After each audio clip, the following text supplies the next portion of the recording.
gongs at work. Shit. Wait a minute, there's Smurf. Good afternoon. There's that mud duck I can't hear.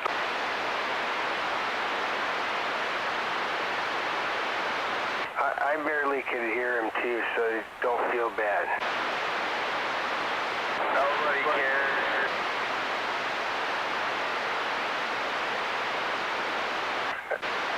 I'll bet though, Smurf, you're really loud over there in Shelton. I'll bet everyone over there can hear you really good. What was Smurf keying up? Except for Gunner.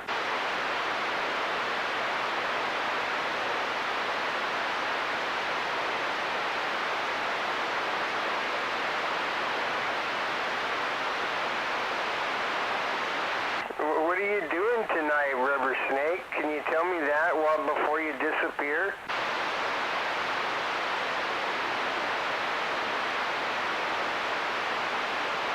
Doggone it, I really wanted to know. What, are you writing a book? No, I'm using a recorder. That way I don't have to do any writing.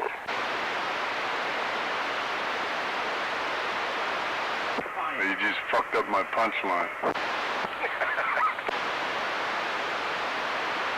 Leave that chapter out. Uh-oh.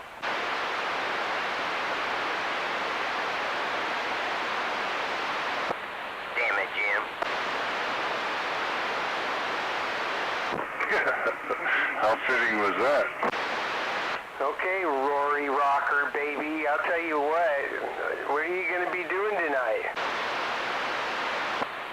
I'm gonna go home, have me a couple beers, watch some TV, and chill the fuck out. Yeah, what kind of beer? Miller Lite. Did you say Miller Lite? Yeah. Oh, duels. I don't have nothing against that. I just was making sure that's what I heard. I mean, I'm good with Miller Lite, Bud Light, Coors Light, beer in general.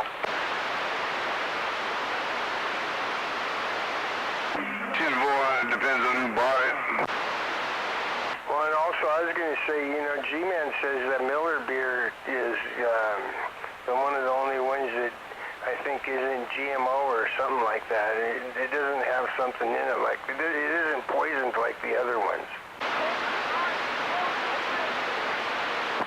That I don't know, but I know it's only 96 calories. I'm watching my waist. Simple on a girlish figure. Hey, James, you got it on? I look so fine. Man, I wish I did. You're really rubbing it in, because I put my fishing pants on today because I didn't want to get sunburned with my legs, and I'm like, what the fuck? I was reaching around trying to find, how some pants have a little certain thing you can pull them because they're too big because you're a skinny fucker. Well, these didn't even have those. I'm like, oh, they're fucking tight. Shit. So I don't know what happened. Well, I'm guessing the pants didn't shrink. I did think that, though. I thought maybe they did shrink. They just got to stretch a little bit, Come on, admit it. Your ass got big. I am getting a bit of a pony keg. I'm gonna have to.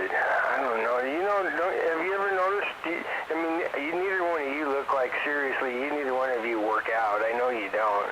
You're not like fucking doing no exercises. You know why? Because it hurts, doesn't it? You come and walk up and down this road. See if that ain't exercise. I get my exercise every day at work. That don't count, man. What do you mean it don't count? I get exercise and I get paid for it. I'm telling you, I'm not brother sledging, I'm not bullshitting you. No BS here, man. No matter what you do for a living work-wise, it's it doesn't count as exercise, man. Not unless you're a fucking track runner or a weightlifter or, aerobics instructor or some shit like that, some athlete. But no. They're just regular old workman stuff, that don't count. I instruct my coworkers on what they should do. That's exercise. Hello, Silver. 830 Monroe, Michigan. Polar Bear Radio. Only for your mind. Well, that works. I'll never have to be worried about having a fat head.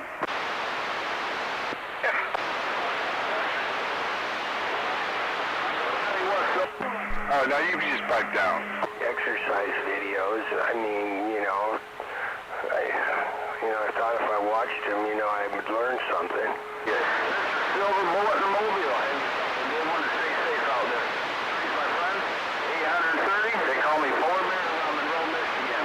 Well, anyway, enough of that. I don't know. I mean, I'm still waiting for it to get to a month where it ends in an R. And then I'm going to hit you up for some clams, okay, Gonzo? As many as I can get. I want to have a clam pig out at my house for me and my, I can get them anytime you want them, so yeah, let me know. You might have to come and get them, but yeah, I think you hooked up Double Tap in Trailer Park here, last weekend or the weekend before. They took on about 50 pounds. He's got to come and get them. Shit, that changes everything. No, I'll come over there and get them. And I don't know, maybe I'm wrong. You told me it doesn't matter about what month you dig them in. You can get them anytime you want, right? Yeah. It's oysters you got to worry about spawning, but ours don't spawn. They're grown for the market. So, yeah. Anytime of the year.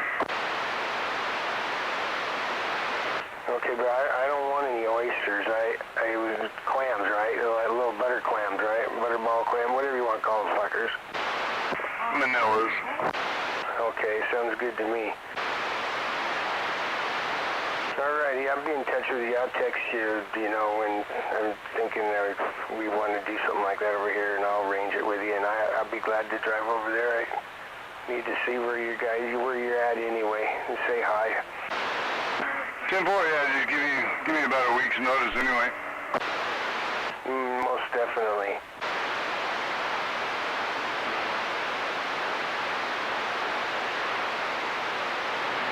I should make you walk down there and get them yourself. That's exercise. That's Double Tap or Trailer Park. Well, it's not exercise for me. Because if it was, I would be in really good shape. But since my ankles just fucking kick my ass and the rest of my legs are doing the same thing, I mean, I'm out here climbing up and down ladders and fucking moving ladders and fucking lifting towers and climbing on this and fucking all kinds of bullshit around here. I mean, every day, day in and out. You'd think I'd be in shape, but I'm not. You want to get barefoot and get your foot and ankles in that mud. And get in there and just squish your toes around while you're digging the clams up. Yeah, bring a box of Band-Aids if you decide to do it that way. Shoot, I thought Slayer was talking about my backyard. I was thinking I needed a box of Band-Aids. I don't know about that.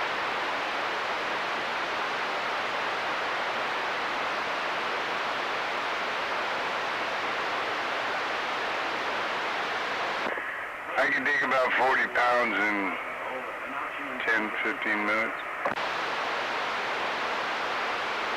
Wow, that's crazy. I mean, how far do you have to walk? I mean, I'd love to be able to go down there and be a part of it. It's just that is ass kicking though, and now I feel bad to ask you to do it, so I might not ask you. No, no. And you're welcome. Yeah, you could go down. No, you don't have to walk that far. It's just the beach is just so thick. You know, I mean, it used to be a clam farm, and we don't market clams.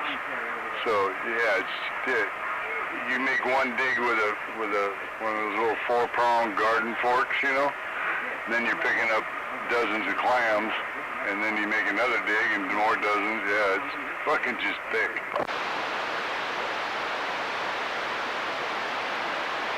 Yeah, just being able to see that. I actually just knowing that still exists somewhere kind of makes me feel good.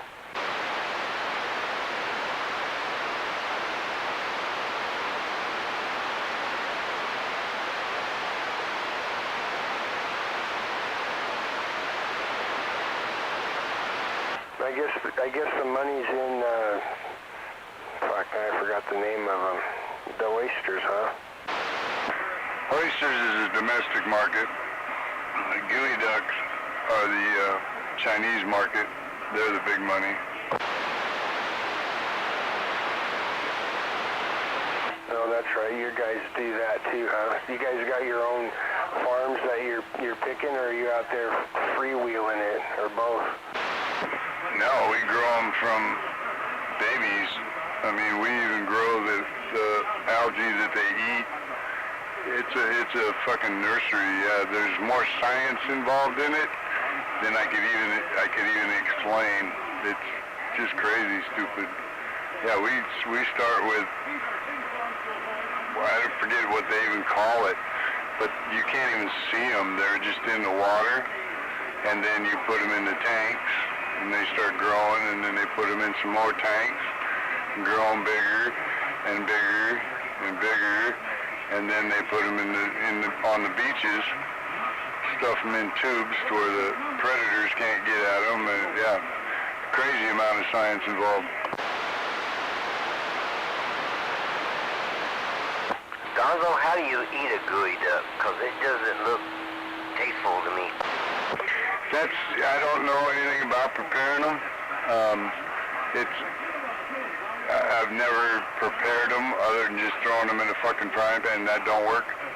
So, yeah, no.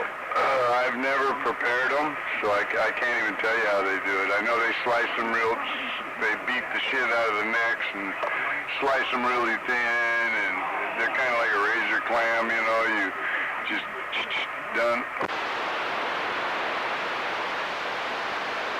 Yeah, something about the video that I've seen, that big horse cock they pull out of the sand eating that, I just can't do it.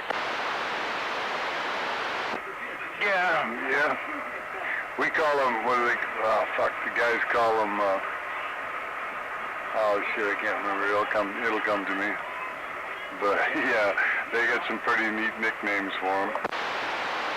We used to skin the clam necks and fry them. The deep-fried clam necks are really good.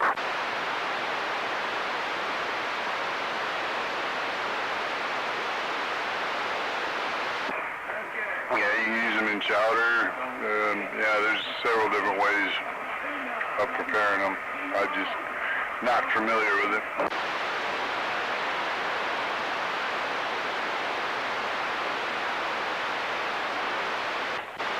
Well, I just remember my dad digging them on the beach in Des Moines before there was a marina there, and there used to be a beach. And I don't know, I don't remember eating them. I would imagine it was chopped up, like you said, made into a chowder, but I don't remember that part.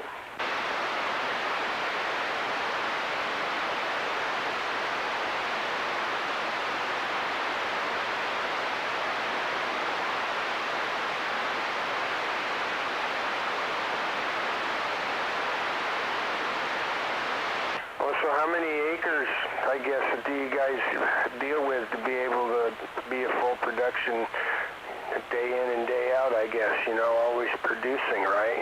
You always got something harvesting? Yeah, I couldn't even begin to tell you. I'm not a beach worker. I'm maintenance, facility maintenance. So I spend very little time on the beach other than if I'm digging clams or I've got a dive platform that I'm going to be walking across the beach to get to work on, but yeah, I don't, as far as the shellfish go, yep, I just take what I want. Well, the other day you went out looking at those dive platforms. You went and saw, I don't know, more than 3 or 4, didn't you? No, I only saw 2. But, I mean, the design is the same. It's just the platform I'm working on is bigger than the rest of them. So I just got a lot more room to work. That's basically the way it goes. They got all their pumps out there and everything, you know, the divers go down and they've got to use water pressure to dig them. Nobody's digging them. Then they just grab them and throw them in bags and send them up, and they get put in milk crates, and yeah, that's the way they go out.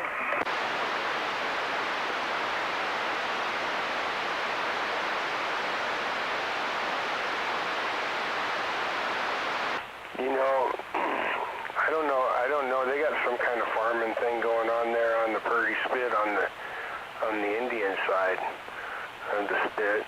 You know, there's clams there, clam beds. I know that's Indians and stuff, but then out past that, in the water that never, you know, even when at the lowest tide, there's still water out there. They got pins out there. I don't know what they grow out there, do you? If I had to guess, that's where they drop their tubs for the oysters. Ours are all individual oysters. There's no clusters of oysters. Taylor's Shellfish does that, and they send those clusters into those bins, and then the bins they take up to the plant, and then they've got shuckers that actually shuck all the oysters and put them in containers and do it that way. But yeah, I don't know. I've never paid attention going across that Purdy Spit, so.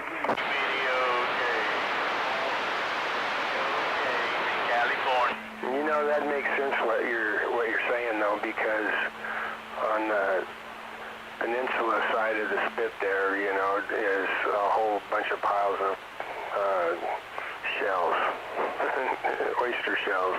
I've never seen anybody in the last 6 years out there doing anything or dumping any new ones or anything like that. I bet only that operation out there, but that would make sense. I'll bet you're right. Yeah, they use the old oyster shell to catch new seed, natural seed, and they just grow around that oyster shell that they originate on, and you get like a dozen oysters on one cluster, so to speak.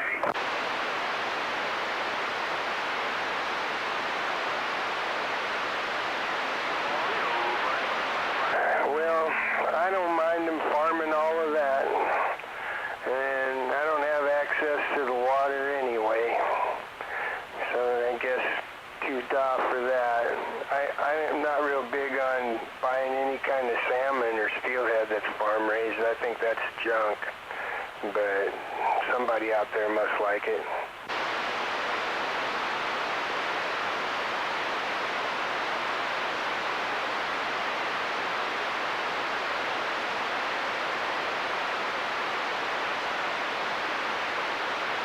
Pretty interesting fucking setup though.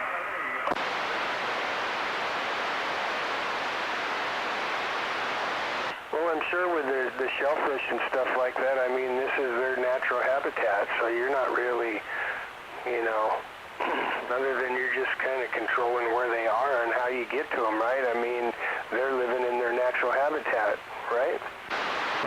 Yep.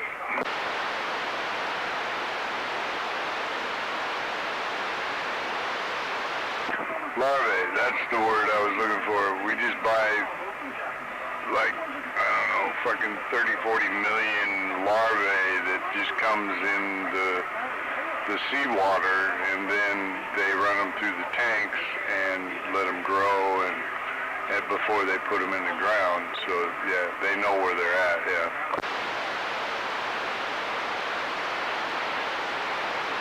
But where does the larvae come from, and how do they know if they can't see it that those are gooey duck larvae? I mean, I got questions. Yeah, that I can't answer, but I know guys out there at the nursery that could answer every fucking question you got.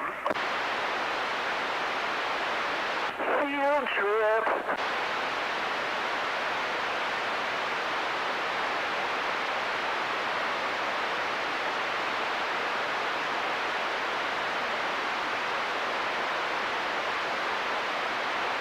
Oh, beach penises. That's what they call them.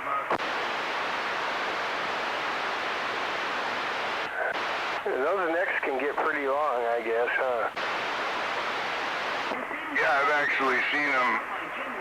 They when they find the big bulls that they can't market, you know, they're too big, they put those in a tank and heat the water up, and then they extract the sperm from the big males and give them to the big females, and that's, yeah, it's, yep.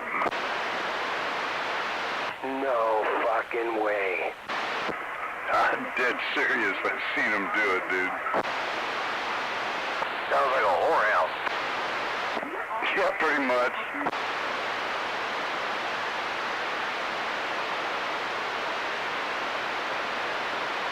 Oh, man. The fucking gooey ducks are in the same boat as the cows are, man. Oh, boy. Now look at this big bull over here in the pen. Get that one right there. No, not me, you motherfucker. Leave me alone. Ah! Oh, man. Oh, Gonzo. Dude, I'm just spewing what I've seen so far. But there's so much science involved, it's just fucking crazy.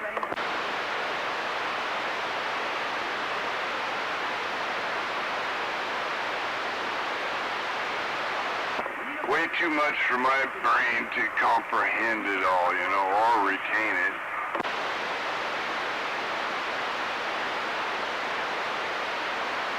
Yeah, but it keeps things interesting, you know, and I mean, kind of my field of work puts me kind of doing stuff like what you're doing there, you know. So that's interesting too, you know. Tell me what you need. I don't know. I'm not really good at being the creative fabricator, though. That's not my forte, I wouldn't say. But still, that sounds fun. Yep, that's what they do. They tell me what they want. I design and build it. And as I'm building it, I'm learning more about it and why I'm building what I'm building, type of thing, you know. Yeah. Do you have a budget? I have no budget. I've got counts everywhere. I just go get what I need.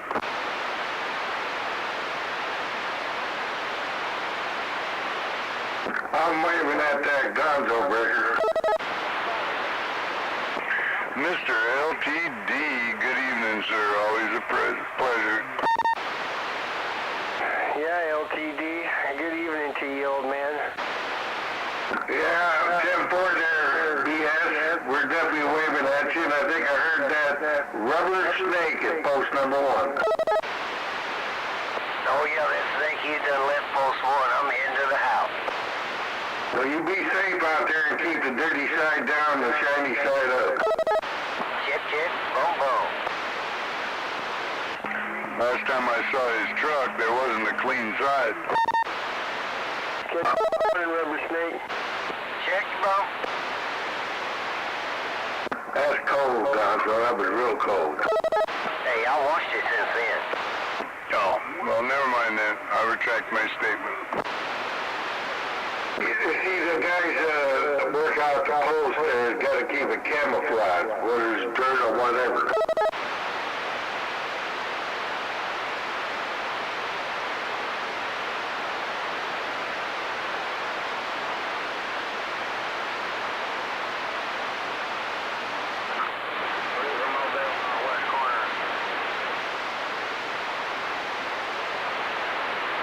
Well, I'll let you guys get back to talking. I just wanted to wave a hand around the van. Well, I just want you to know I was sitting here getting a little bit further in the chair, sliding away from the radio. But I knew if I quit talking completely, you'd think you ran me off, and you didn't run me off, LTD. I'm still here. Gonzo's the one that probably left, because that's just how he is. I have to get a beer. God damn. That Gonzo, I'll tell ya. 2-4 Wildeye. Wait, brother. Number 2. You guys are sounding real good here in the Great Lakes, about 80 miles north of Detroit.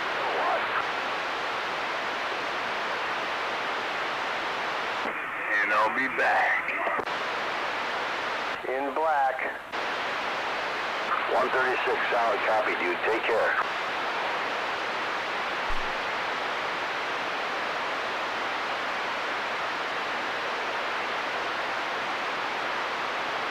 Heard that silver bullet in there. It's been a while. Silver bullet.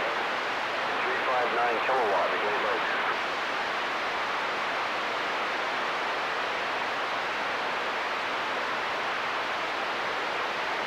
Well, looks like we got a little skip trying to creep in. The Mobile, take care.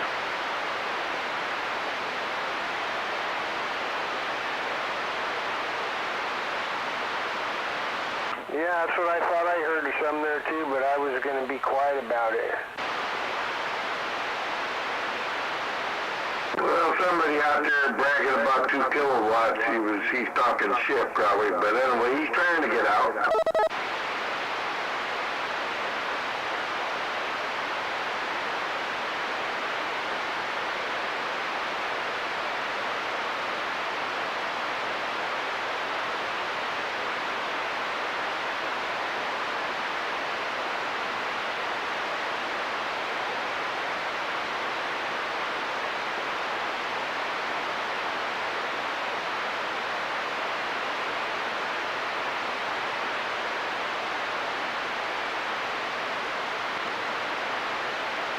Well, you know, Rubber Snake's heading home quick because he's got a easy chair and a couple of cans of Miller Lite there to drink when he gets there. Brother back, thanks. You damn Skippy. I know you're right. We enjoy those Miller Lights. Gotta enjoy them while I can.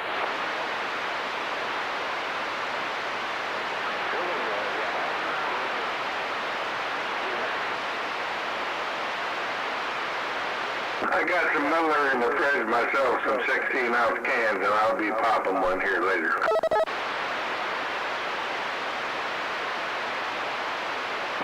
Well, on that first drink, you gotta go.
Where'd you go, Smurf?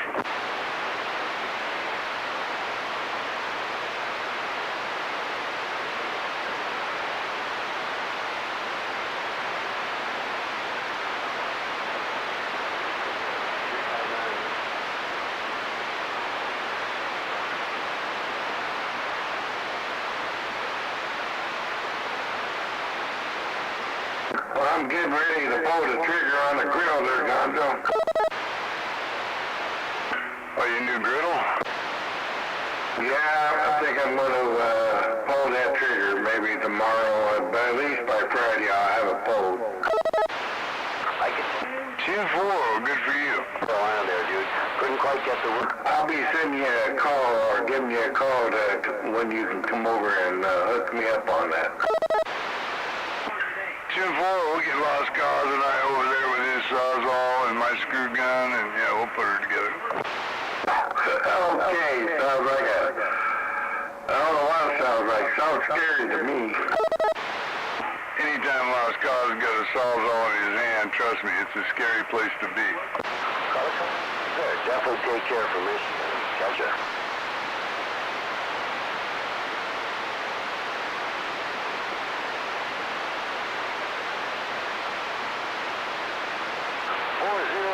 Sounding good up here. Go again, dude. 359 to Michigan.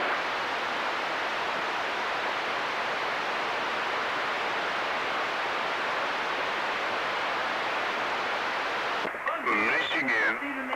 Roger, then. Yeah. Look for you later.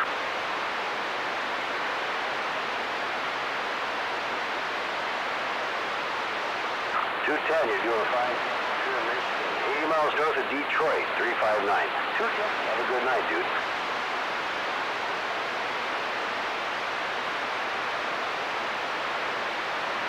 How about that Detroit station? You got a copy on the Godfather of the Northwest up here in the corner? I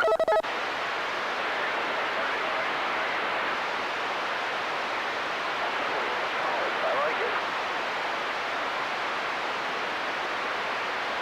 I had friends that had the party line. Even Sheila did years ago.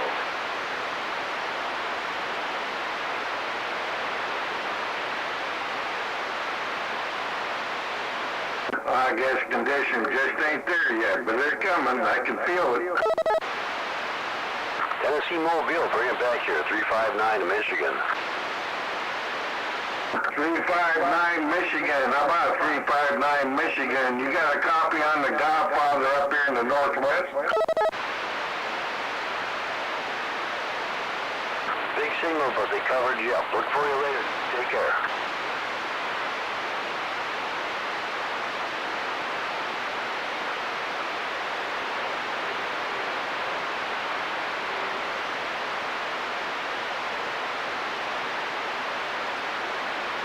That Silver Bull is jamming out there. Gotcha.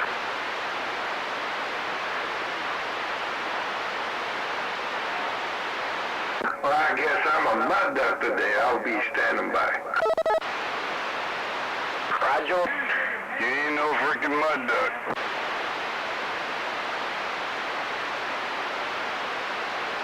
Nope, not over here. Downtown, bring it back. I couldn't look at that thing he sent me there, Richard.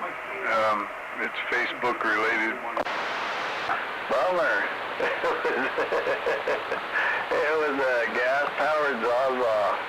Like it, that size of a chainsaw. Oh, shit.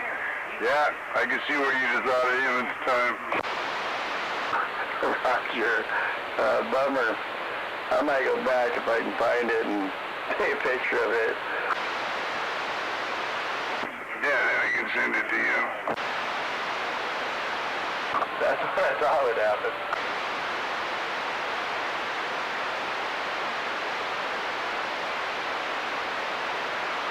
I got my yard all mowed. That's the good thing.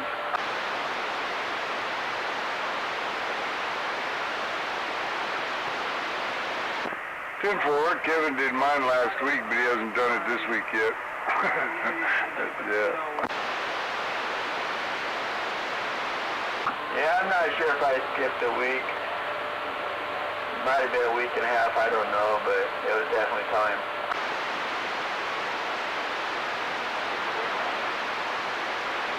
Shit, I gotta mow mine every other day. Yeah, but you gotta keep yours pretty for the people. If it was staying... I'm waving at the dock of the bay. I'm waving right back at you, Godfather. Hope you're staying cool and hydrated. Yeah, 10-4, hope you having a good day over there in the country. Yes, sir, very productive day.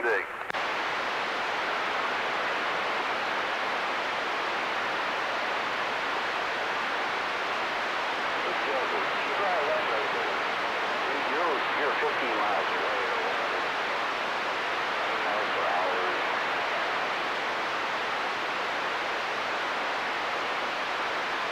Normally it's pot pie night, but I don't know if I want to fire the oven up in there.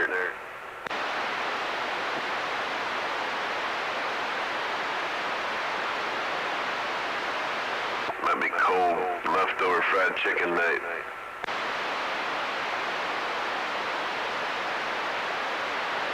You're laughing.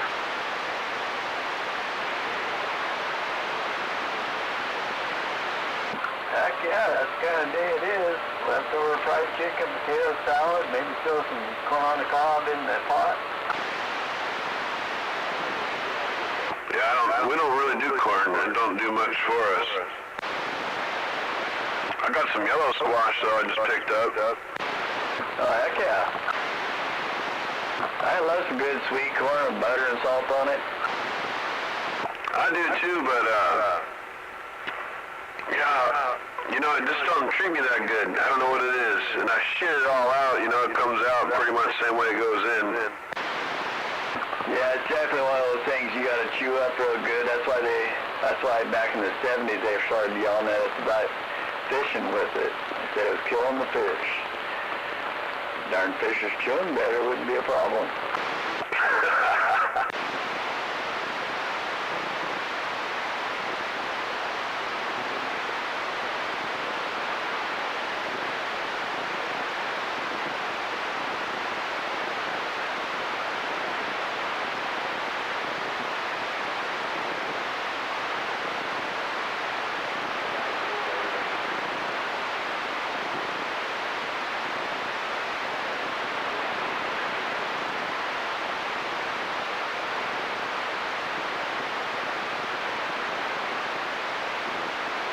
Anybody heard from Inspector yet?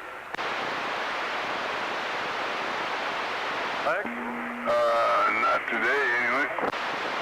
Yeah, he had to go up to SeaTac to pick up his mother-in-law. He should be floating back through town here shortly. Yeah, I'm just dropping into Mud Bay. Oh, 10-4, you made it.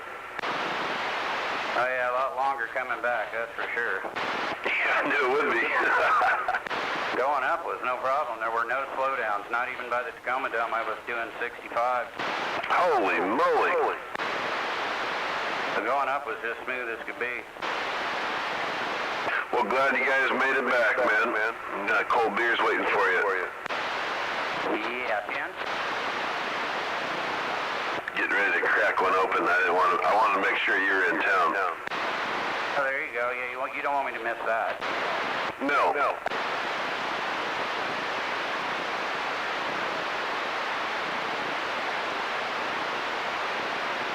Wait for it.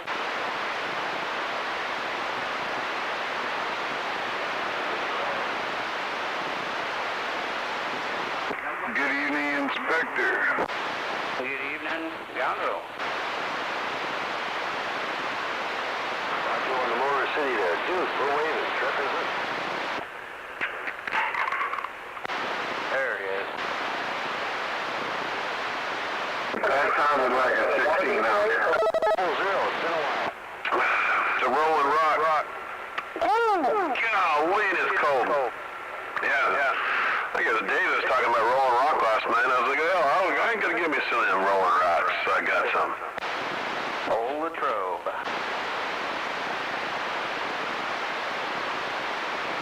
It's from my old man neighbor across the road. He used to buy rolling rock for me when I'd mow his lawn for him. Bring me out a cold beer while I was in the middle of mowing. It's great. It's cool as hell. Been there a few times. Take care, dude. Oh, yeah.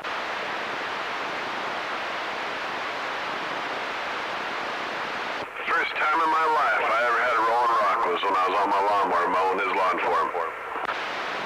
Certainly good on a hot day. Oh, buddy. Yeah, it's good lawn mowing beer.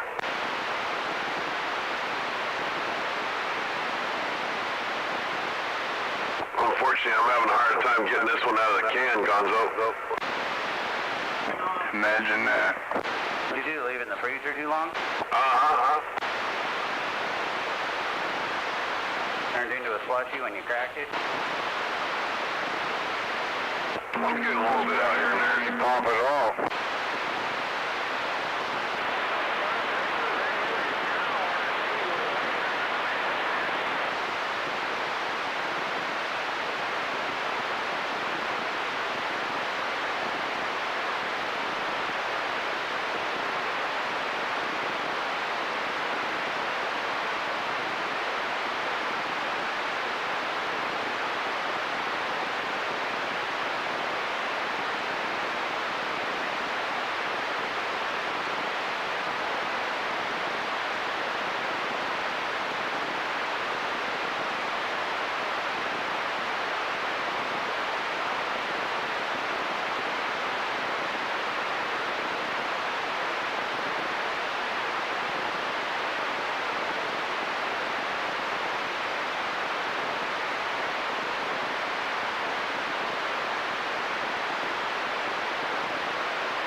that video I sent you there, Cos? It didn't come as a video. It was just a picture. I could tell it was a video, but it wouldn't play for me. But yeah, I've seen it.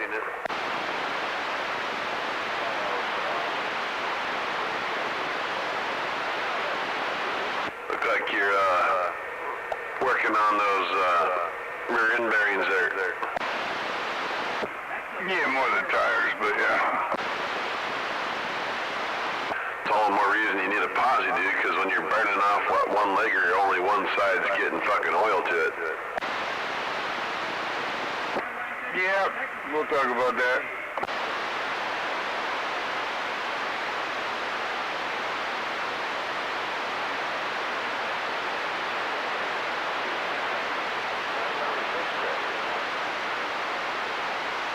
Detroit shoe track. That thing will be sweet.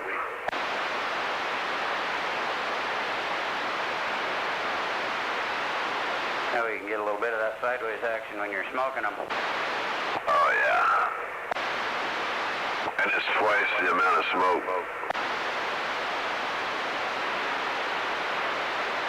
You called it a what? Detroit what? A Detroit true track. T-R-U-T-R-C true track. 2-4. Just taking notes.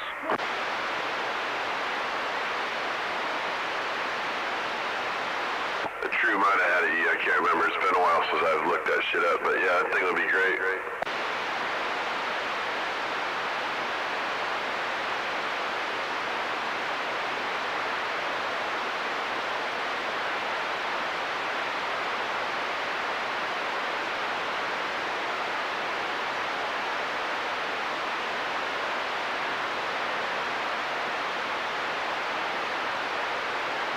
Also make it more fun in the rain. What's that? Aussie. Oh yeah. Well, you get a clutch one so you can drive it and it's not beating and banging back there, you know what I mean? You don't even know it's there until you need it. Oh yeah, well that's cool.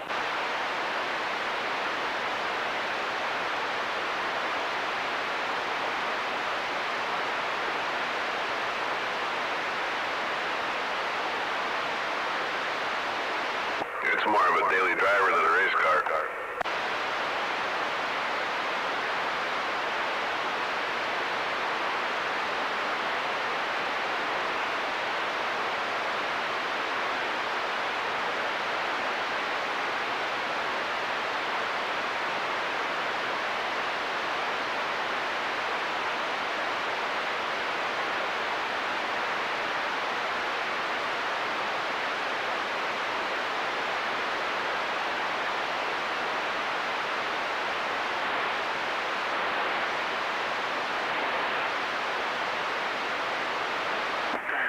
I got to looking at that bill of sale, and evidently the lady that owned it had passed away, and her son signed the bill of sale in her name.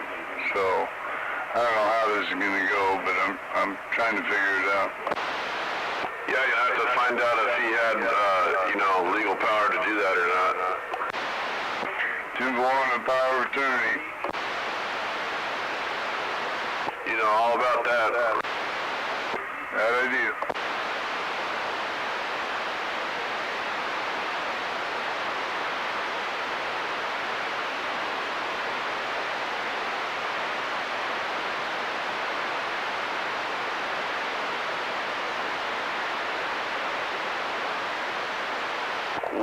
What year is that vehicle?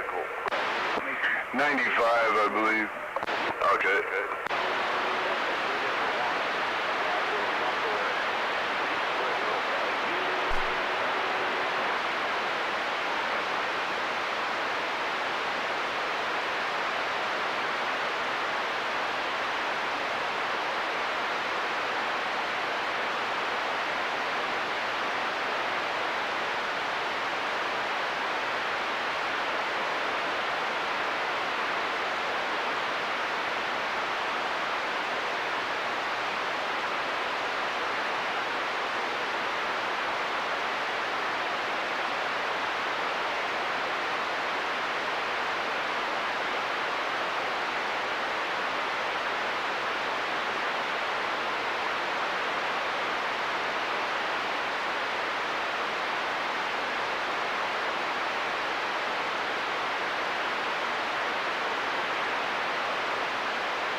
Looks like it's pretty breezy out. That ought to make it nice.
almost hear the crisp coolness of that.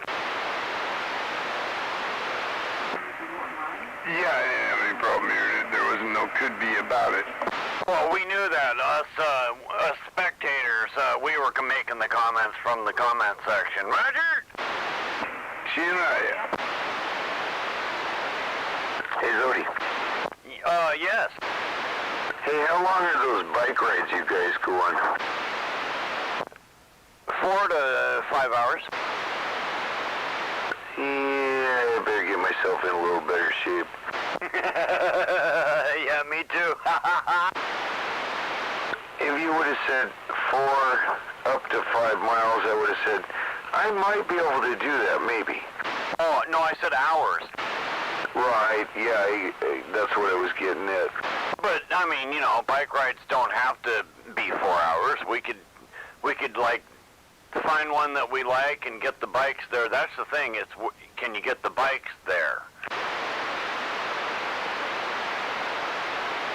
So if you can get the bikes to a location, then once you're there, then everybody can go ride. You can almost pick a million different places to go and ride. And then you do a little 2-hour ride like the waterfront, and you go do that one for a couple hours, and then when you're done, you go back to your car and go back home. Or you go out and do the Western Chehalis, and that one's longer. And then you decide, you can go either way and turn around when you want, you know? And you go, okay, that's far enough, let's turn around and go back. Oh man, a 3-hour tour. The weather started getting rough. Now I need to get myself in a little bit of shape before I pull off something like that. It's not bad, but it's consistent like you said when you would do your Shelton trip. Right, but after taking a couple years off of riding bike, it kind of took its toll. I got to get everything all regrouped there. I managed to not quite drive down to the clubhouse down here and back. I turned around, came back, and says, wait, better head back. Yeah, well, and that road gets busy. If you stayed on any of the, you know, the roads that stay quiet and maybe just play on those instead, then you won't have to worry about somebody coming around the corner and wiping your ass out. It was pretty quiet out here, but yeah, I'm really mindful of that. But I got that, you remember that 10-speed bike I got from you, that black one? Yes. Yeah, I got it back out. It's set up as a cyclocross. That thing will do just about any kind of road surface you want to put it on. Oh, right on. I got some really high gears, but I got some tremendously low gears on that thing, knobby tires. They're still narrow, you know, it's still the same bike, got flat handlebars instead of the 10-speed bars. Yeah, Roger. Well, my bike's doing good. I didn't hear any squeaks, squeals, or complaints, and it seems to coast very nicely. So it's working good right now, and I like the one click back, the micro shifting thing. That was pretty easy to figure out. Yeah, if you're hearing that front derailleur rubbing a little bit, you just kind of compensate one click one way or the other depending on what you got going. Right, so once I did that, and then it quieted right back down, and oh, this is nice. Okay, no embarrassment now. So you don't have to ride by with your machine going clickety-clack, scrape, grind, squeak, squeak, squeak. Yeah, click, click, click, click. Oh man, those darn rubber axle seals, they'd drive a person batty, you know.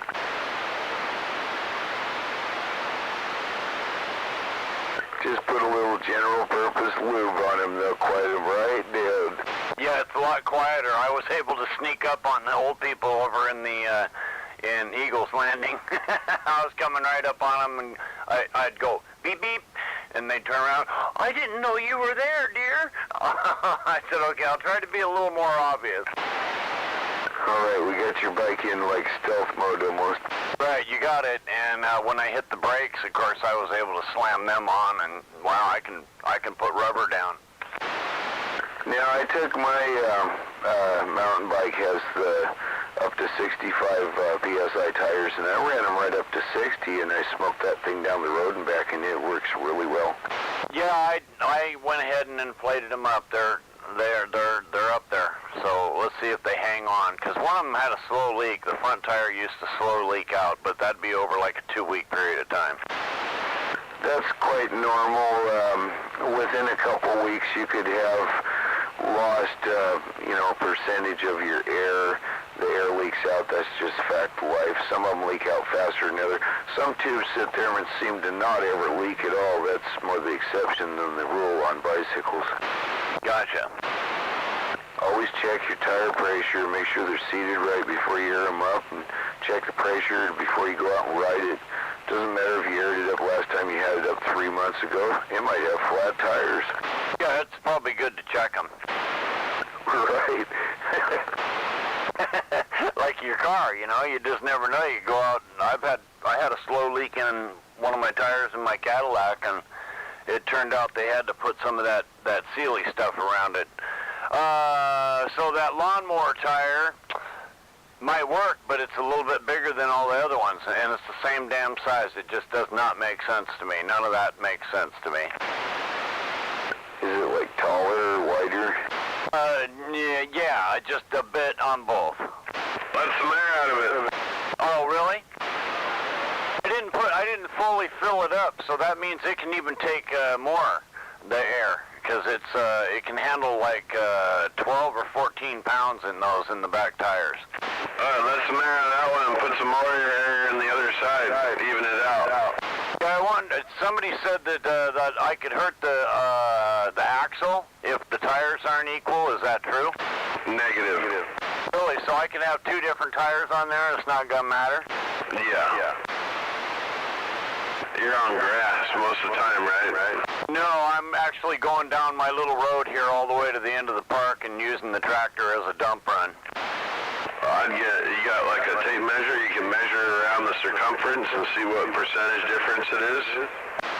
It's about an inch wider and an inch taller. Oh yeah, it's pretty big. I know, it doesn't make sense because the tires are the exact same size, but I question if the rims may be just a little bit off because, it came from a different tractor. Well, weren't you having a hard time finding that size tire? Maybe you can find the other size tire that's bigger, easier. No, the 950 I can find all over the place. It's just they want $35 for a tube. Oh, copy that. I'm trying to avoid having to spend, $40 on a tube. Send Barefoot in for it. So far, it's not working out too good. Yeah, I think they'd beat him to death before he even got through the door. So these people they're cutthroat out there, and they want top dollar for it. I found them on Amazon, but by the time you get the shipping and shit, it's still going to be $5. Did you try that joint that's out there on Little Rock Road? Yes, that's the first place I went. Okay. Yeah, I know the owners out there, and they wouldn't even give me a break, not one dime. He's in it for the money. He don't care about the customers. He just wants the money in your pocket. True story. Yeah, if you really need the parts, you're just gonna pay me the cost. That's the way it is, dear. Yeah, send Barefoot in the store for that tube. You'll get it cheaper. Are you referring to the 5-finger discount? Yeah, he'll put it down there in the bottom of his cart with his box wine. I don't need no part of that. I thought it was my seat cushion. I'll figure it out. I'll keep putting air in the fucker every day. Screw it. Well, I got that other tire that matches the... Sounds like my lawnmower. Not in very good shape. Yeah, right. And the other 3, I looked at them, and they all got sidewall cracks. So I need a whole new set, but they're not cheap. Right. Yeah, lawnmower tire. What's wrong with a can of Fix-A-Flat? I air up my tire every time I gotta use my lawnmower, Zody. There's nothing wrong with that. What's that? I said I gotta air up my tires every time I use my riding lawnmower. Yeah, me too. I got some cracks in the sidewall of one of them that's so bad it holds there for about 12 hours and then says, okay, I'm done. Yeah, it's weird too. Sometimes depending on where I park, lawnmower tires, fuckers will hold air better. I thought about taking contact cement and... Never mind. You tried Tractor Supply? Try and seal them. They actually have good heavy-duty ones, see, not those cheap ones. I mean, it's just a leak, right? How about caulking? 100% adhesive silicone. I wonder if that'd hold for a while. I can't fix... You gotta be fast enough, neighbor. I know. Hell, in the old days, they just used bubble gum. I'm waving at that Zodiac. I'm waving back. Somebody said something about the slime thing. Me and number 10 were talking about that, and yeah, they kind of destroys the tire inside, I guess. Yeah, you're better off with egg whites on a hot day. I think I threw a wave out from my swamp shack to that light tipping daddy from Colorado. Yeah, we're waving back at that number 10 in the swamp. Yeah, 10-4. I hope you're having a good day there, LTD. I seen a guy do that shit in the woods, man. Put a fucking dozen eggs inside of his tire to stop a leak. I'll be damned. Well, I think the leak is the cracked tire wall. And, you know, they sat on flat tires for, oh, shit, I don't know how long before I got it. And then I got it, and I come out and I pumped the tire up the first day that I got it, and the next day I came out and it was flat. I went, oh, bummer. So I pumped it back up, and it held for a couple days, and then I come back out and it was gone down again. Oh, shit, here we go. Well, you know, you can't be mad about this, you know, so fix it. And then I started looking around and went, oh, wow, these tires are not cheap. Just spray some soapy water on there. Find out if it's a bead leak or if it's actually the tire. Yeah, mine kind of needs the front tires replaced on it. That's one of the reasons I don't use it much. Yeah, I'll go out there when it cools down and run some soapy water around it, but I'm sure it's that sidewall. It's cracked all the way through. I'm surprised the damn thing holds air. It don't. It does for 12 hours. Long enough to get the work done, right? Hey, the valve in the valve core didn't go bad in that thing, did it? Sometimes. No. You can usually do the soap test on that to check that at the same time and check where it seals on the rim. Yeah, that thing I already checked, and that it's not leaking from there.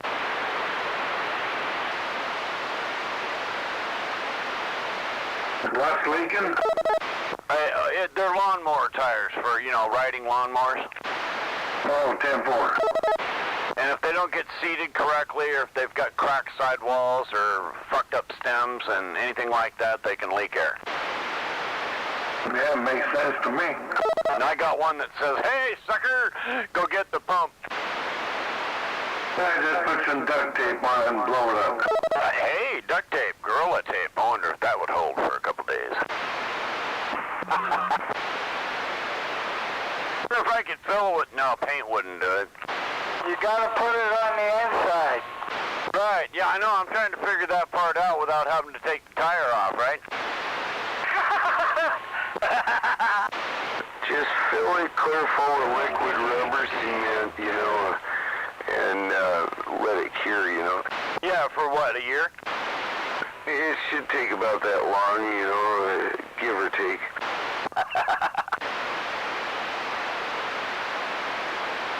Fill it full of antifreeze, you know. I wonder if I could take one of them little torches that crackheads use and melt some rubber tire into the cracks. Yeah, sitting out here. Man, them old tires, they ain't what they're cracked up to be. This thing on? Yeah.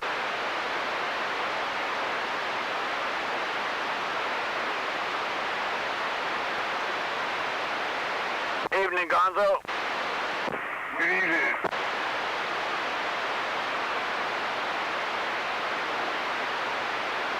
Hope you're staying cool. I am. There's a out there tonight. Yeah, there is. Yeah, when I walked in here, I think it was 89, pushing 90, and it's down to 80 now. Yeah, and I got a fan blowing behind me. Yeah, uncomfortable.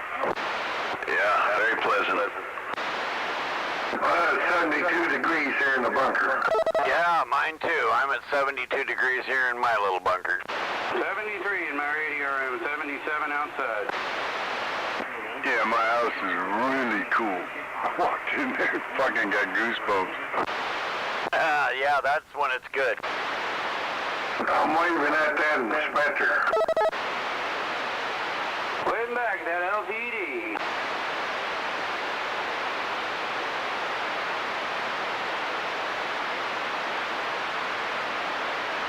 Did you make it back from SeaTac there, Inspector?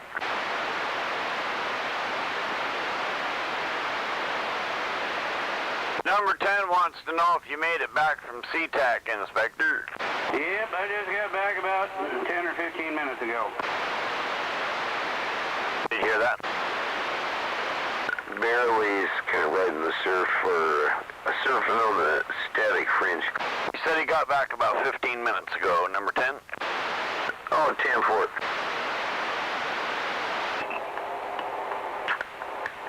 I hope his trip was uneventful, but who knows, maybe he's got some gruesome stories to tell. You never can tell. Those can go either way on those trips up north and back. Top of the evening, gentlemen. He hopes your trip was uneventful. Right back, Yogi. Evening, Yogi. Long time no Yogi. Yeah, you know, life's kind of busy. Well, it's good to hear your voice for sure. Zodiac said that with a big wave to you and your family. Yeah, Roger. Right back at you.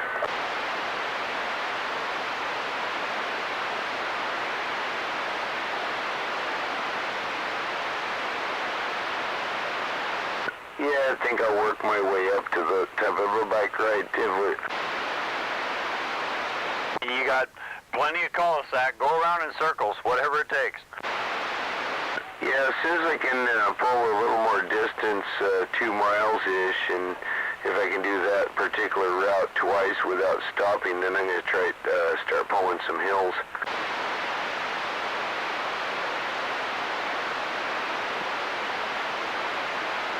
We got some pretty good hills out here.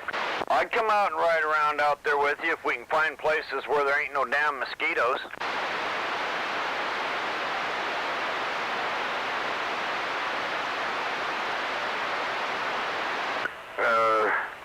We're out in the woods. I know, it's a tough one.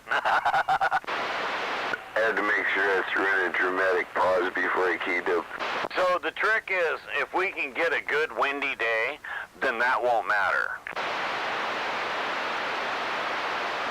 Mosquitoes, they don't do good in wind. Well, next time we have a big plate of burritos, we could probably go out the next day.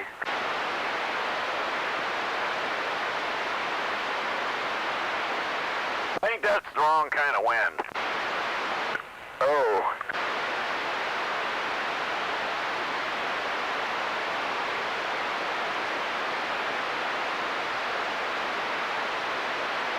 The trick is we got to learn how to put your bike on top of my bike. If we can do that, then you can go with me and Dirtman and Inspector. Hell, sir. Do you use a bike rack on a vehicle? Is that what you use? I don't. I put my bike where you saw it every time. But you could, if you could put your bike on top, and I don't know how we do that, but I got a rack up there. If we could somehow, you know, do that, but I don't want to be getting it up and down from there, and I'm sure you don't either. Well, let's just say it's equipped with quick release front and back wheels, as I recall. So, hell, you might be able to make it small enough that you just stuff it in on top of my bike then, broken down. Yeah, slip the wheels underneath of it, kind of.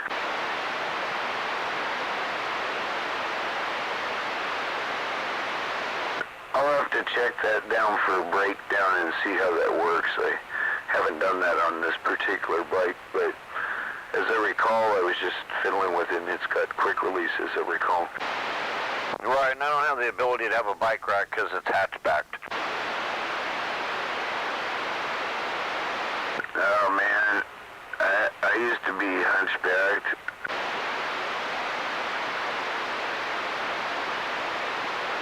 Oh, wait, you said hatchbacked. This is your material. Well, you know, it's early in the week, what can I say? It's early in the evening, too. You still there, LTD?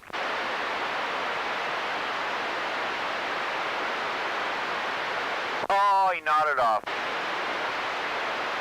He's old. What do you expect? I was hoping he'd come back.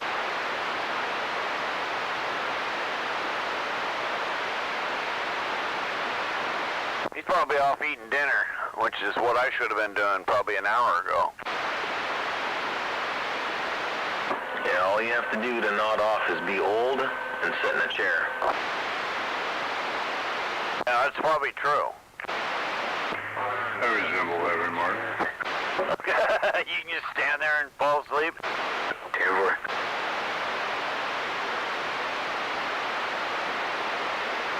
I've mastered the art of self-balance.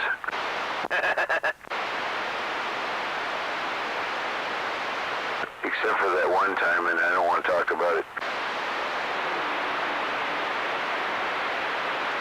Yeah, falling is not good, especially when you realize you gotta stand back up now because you did fall. Well, I've learned to like the falling part of it. It's just I dread the sudden stop and the potential bounce a little bit there at the bottom.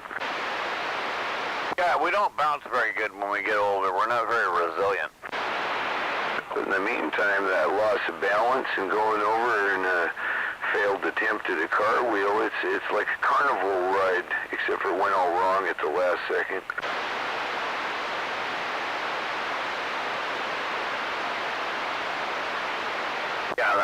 Yeah, that sudden stopping at the end of it all sucks. Sometimes I can get a good bounce and then I stopped twice. I thought I bounced twice, but I'm not so sure. It was more like a bounce and a half.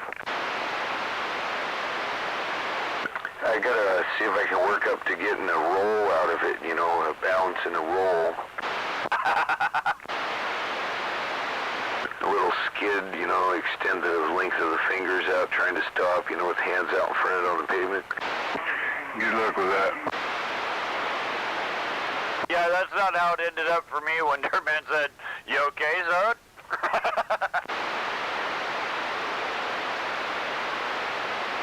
He looked really big from the ground. I gotta learn how to jump back up real quick and said, I meant to do that, you know. Uh-huh.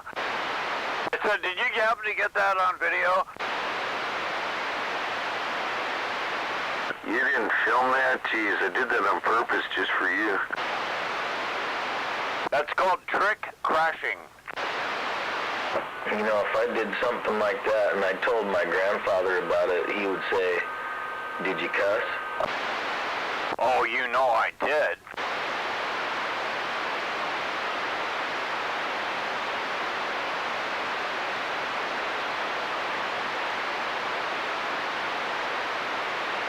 Yeah, there ain't nothing like flying a bike into a horde of black mosquito cloud.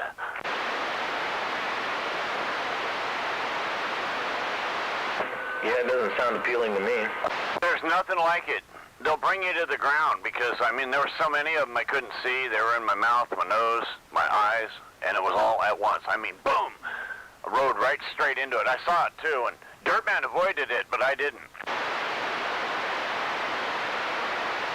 He ducked, and I didn't. You must have been in front of him. Yeah, I was, just a little bit, and I was in the sunshine, and he was in the shade. and he was just back to my right, you know, in my blind spot, and he goes, "Whoa, what happened? Oh, fuck, I just ran into a cloud of mosquitoes." Gnats, mosquitoes, whatever the hell they were, there was thousands of them, and I mean thousands. Wow. You know how to tell a happy bike rider, right? We make a rule. We keep our mouth closed on the Western Chehalis. The happy bike rider is the one with the bugs in the teeth. Right? Yeah, they're smiling and stuff. I like that Chehalis Western Trail. That's a nice ride. Yes, it is, but at appropriate times of the day, you will find that there are more mosquitoes out there than you want to have anything to do with. And especially that one little section right when you go past, was that Lake Louise or something like that? Right, in either direction, it can be bad both ways. Heading towards Tenino, you get out towards Offutt Lake, there's a million mosquitoes out at Offutt Lake. So if you get out there and it's 5 p.m. and you're going to have to head all the way back to Lacey to get to your car, you're going to meet millions and millions of mosquitoes on your return trip, for sure. Is that why I'm supposed to mask up? We usually park at Woodard Bay when we go ride that thing. Okay, in Woodard Bay, there's a lot of mosquitoes that way too, and that's when we encountered them was coming back. And it was probably about 6:30 or 7 p.m., something like that, right around then when I encountered the cloud. And that was at about 36th Avenue, going back towards South Sound. Right. That's a really, really bad area. South Bay is full of mosquitoes. That was because it was downhill on the way back to the car, Tim. Yes, yeah.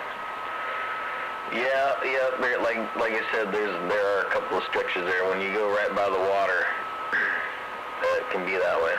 Yeah, there's a swamp out there that's off Lemon Road that is literally, it's got to be 50 acres, the swamp itself.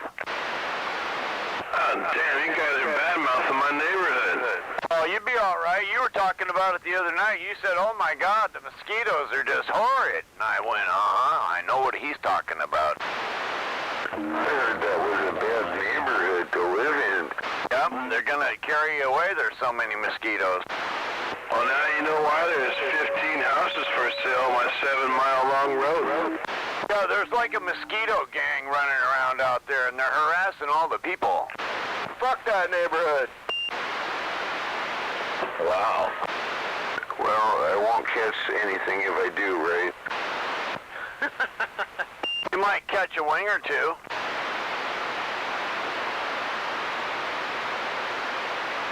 Hey, Jimmy, what turbo did you put on your truck? Did you put an ATS on there?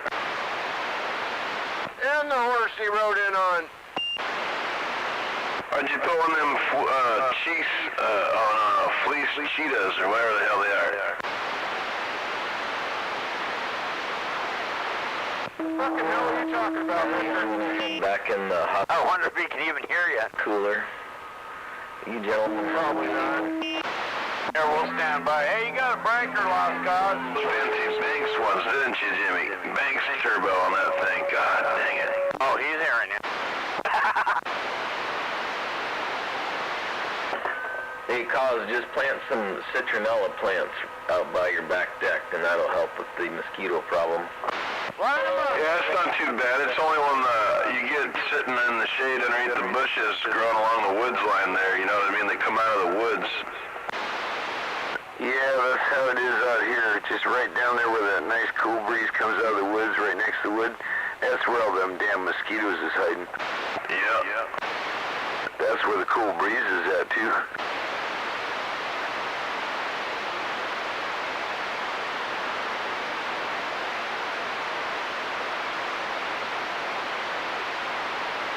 I don't think the swamp back here is quite as big as the one you was just talking about, though.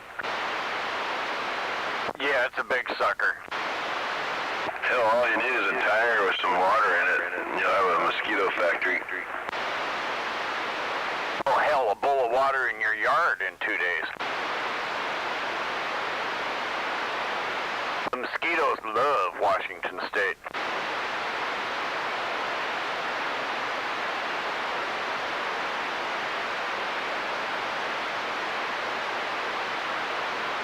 But you know where the mosquitoes don't like it? Out on the ocean. But you gotta stand at the edge by the water. It's always windy, so the mosquitoes, they can't hang out there because they don't fly good in 25-mile-an-hour constant wind.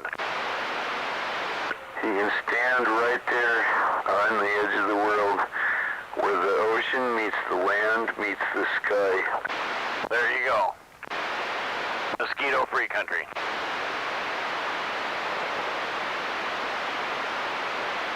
But if you go inland 2 miles, sometimes only half a mile, there they are.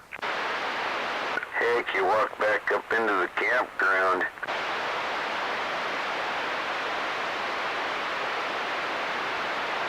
Oysterville and Ocean Park, same story there. So salty that the mosquitoes just don't like it. But if you go inland at all, yeah, there they are.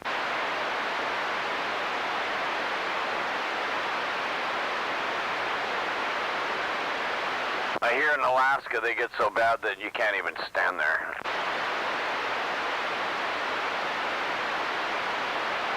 Well, I wouldn't want to have that one form of torture they used to do. Tie the person up to the trees there, all spread eagle, and strip their clothes off, let the mosquitoes have them.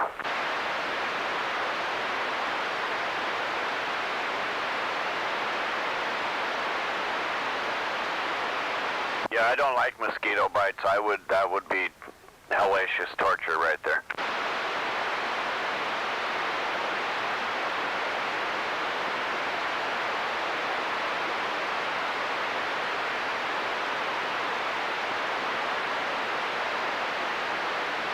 Look at your phone, Jimmy.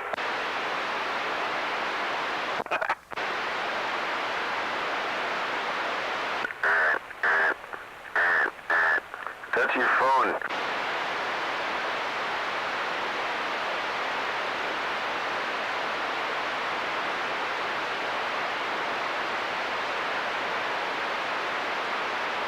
He sounded like he was near his boat. I bet he was. It's a good thing he's got that waterproof case for his phone. There was a lot of people on that lake yesterday. That water looked so beautiful blue and inviting, even though they call it Black Lake. It was shiny blue. Wow, check it out. You must have bumped your head. No, it's just I was going around the one side and it was shining off the sunshine and it was reflecting blue in a couple spots. I went, wow, that's pretty cool. It just really looked good. And I don't care to swim in Black Lake, but That's that toxic algae when the sun hits it just right. he gave it a twisted color for sure. You know what it was? Is somebody probably just pumped out their fucking RV out of that Columbus Park. Well, this was down by where the fire department is. Where people fish. Everything on the lake ends up down there anyway.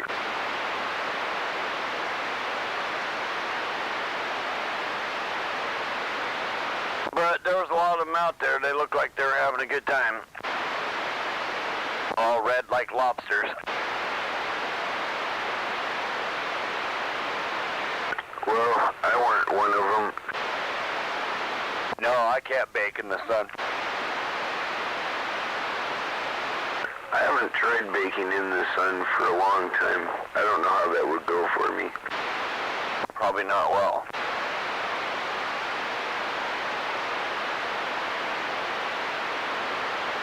You got that nice natural air conditioning down there as long as you got some wind, though. That's pretty good. Yeah, I don't know about the wind. We didn't eat no tacos or burritos, no chili.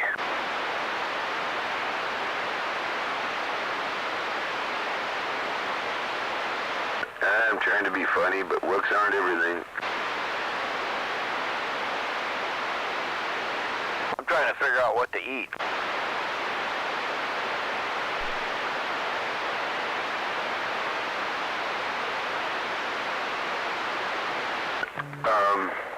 Food usually does the trick.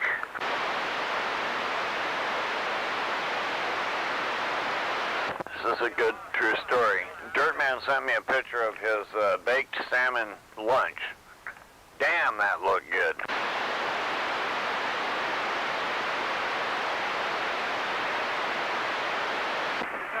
What happened?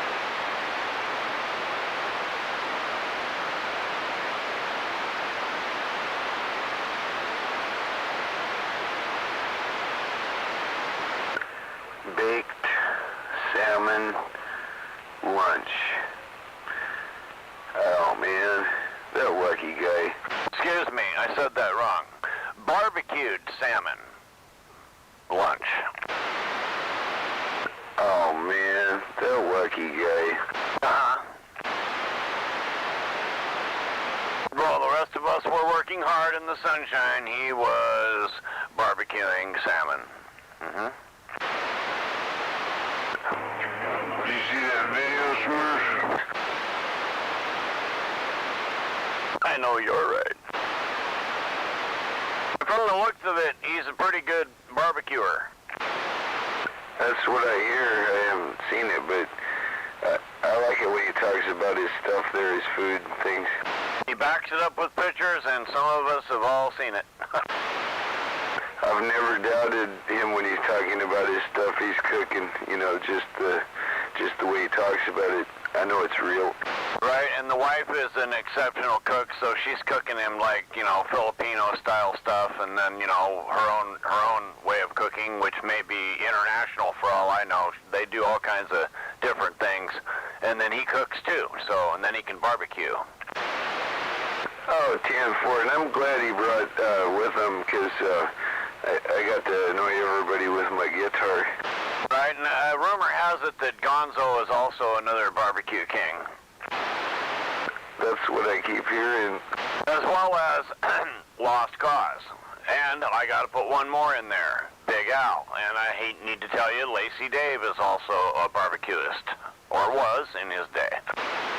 Hey, we got this guy up the street with the Weber. Looking for the shop there, Pete. I see you I used to be a good cook. A prod there for you, neighbor.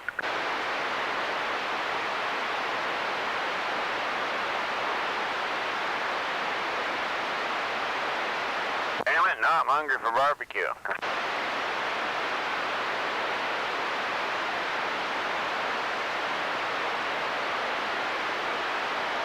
Instead of putting all this money in my gas tank, I should go to that barbecue place halfway to Shelton. Oh, this would have been a good day. The weather was just right. She could have that smoker out there going all day long, and everybody around the whole neighborhood, half mile away, would be smelling that stuff. What, spare ribs and shit? Whatever she wanted to cook on that thing. Beavis is another good barbecuer. Beavis is a year-round barbecuer. Yeah, that's, you know, he's been on the radio for a while, and man, I'm hearing him out there cooking on his stuff and things, you know. Yeah, and see, I love meat, but I'm not good at cooking it, and all these guys that I mentioned, they all are good at cooking it. I can boil an egg and do that cream of wheat thing pretty good. I know how to do microwave popcorn pretty good. Yeah, I used to barbecue good. My specialty was Zodi burgers. I did these great big giant hamburgers that everybody loved to eat. And Big Old Lurch, he'd eat one and everybody'd watch him eat it because it was a huge hamburger, and he was the only guy that could ever really truly get through one. And then Slide's wife's sidekick one day, she weighed all of 78 pounds. She ate one of them damn burgers. We all watched her do that. We were just amazed that little woman could put that whole burger down. She said, "Zodiac, this is the best burger I've ever had in my life." And now I can't cook a fucking hamburger on my stove for shit. I burn it, and I'm what the hell went wrong? So I quit cooking. Right. Oh my gosh. And it pissed me off because I've known how to cook since I was 8 years old. My mom had me cooking eggs for the whole family when I was 8 because I was the one that knew how to do them right. I can still do eggs and pancakes and breakfast, and I can bake cakes and bake cookies and do all that kind of shit, but I try to cook meat, you guys, and I burn it, or it gets too tough, or I can't keep it tender for nothing. It's never cooked in time for me, so my stove, maybe it's my stove's fault. The temperatures don't hold right on my coils or something. I don't frickin' know. I gave up long ago. Really good when it comes to the cooking stuff. When she's in there baking cookies, going in there and begging for a test sample. I like the food she cooks. I've been there when you guys were getting ready to have dinner before, and oh my God.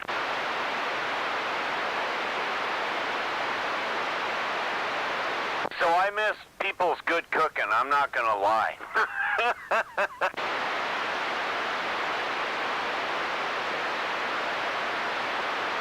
Somebody save me!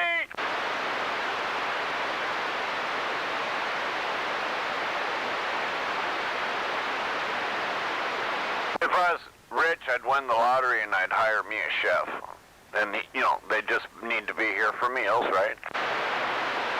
Right. And I also know how to do toast. I can do bagels or bread and get it out of the toaster really good and stuff. Sometimes I eat it straight up. I like it cold, just nice and toasty and then cold. Sometimes I'll put butter all over it. Oh, that's an art. I like it nice and toasty and crunchy and cold. Sometimes no butter.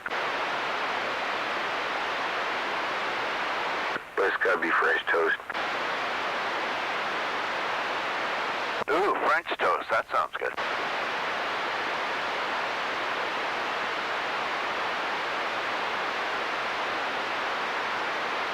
French toast, oh man, you could put some jam on that, or honey, syrup, peanut butter. Wait, can I have all? German pancakes, those are good too. I used to cook all that kind of stuff.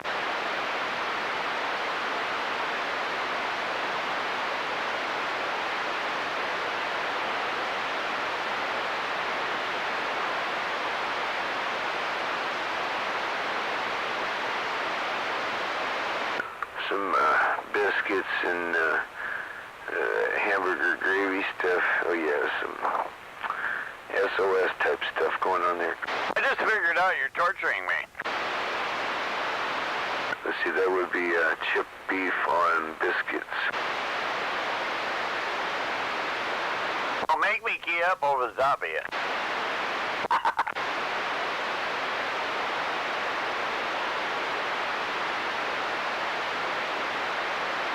Gotta have a lot of shredded cheese to put on top of that, though.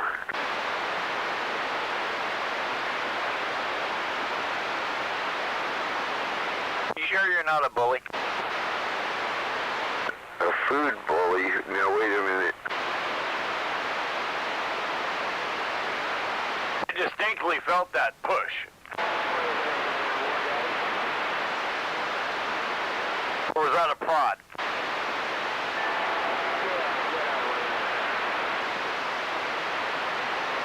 I'm not sure. Hang on.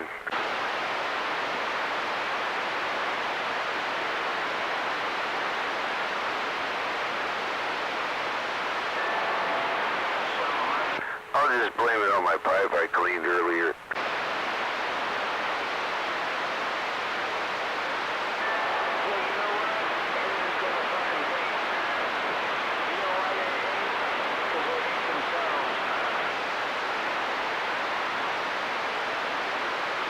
the neighbor that moved in at the end of the street down by the mailboxes came down, introduced himself to me, and asked me, "You the one that plays the guitar out here?" Because I always play out in the yard, and I said, "Yeah," and they tell me they think it's great, you know. We got a little kid, and the little kid loves going out and dancing in the street there. Right on.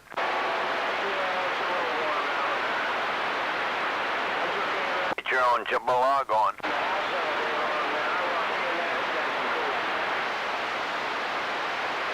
I kind of meekly smiled and said, "Well, I do like to practice a lot."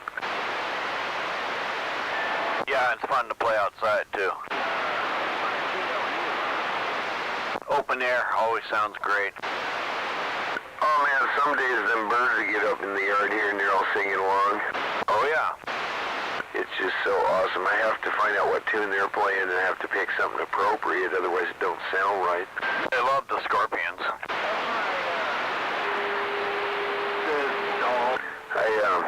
I did some of the fix for them the other day, that Saved by Zero song. They seemed to like that the other day. The Finches loved it.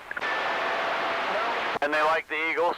Oh man, I get out here and kind of work my way through Hotel California, and you know, I'll even get those crows down here in the tree singing at me. Oh yeah, everybody wants in on the game there. But I know how to scare them all off.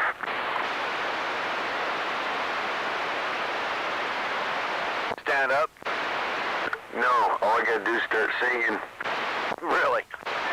No, I'm making that up. That's funny. Start singing and the whole yard clears, even the kids singing down the road. The dogs 4 miles away cover their ears and stop howling even. Police come into the neighborhood and ask if everything's all right. Anybody been injured? We detected a subsonic disturbance in this neighborhood. Somebody called and said they heard a dog in distress? Yeah, out there, we're waving a hand back to you.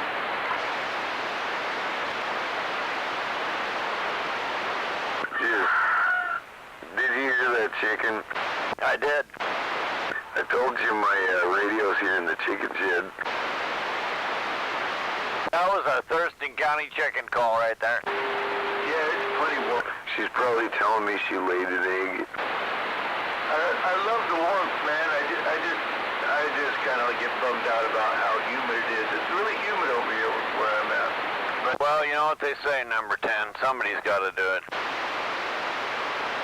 So don't worry about it if the chickens get out here and key up this radio occasionally.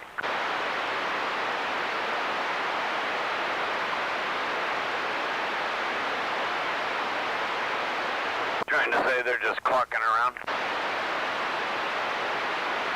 Yeah, they're just a bunch of dumb clucks anyway.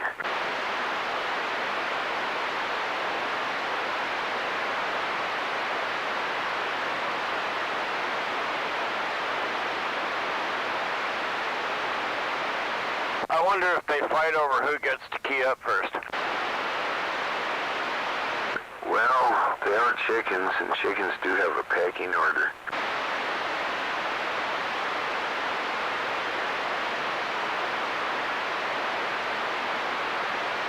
That real dark red colored one, the smaller one, she gets her way no matter what. She's a real bitch about stuff. hey, you better keep it low then, man. Yeah. I'd like to see a cop stop somebody for that bullshit.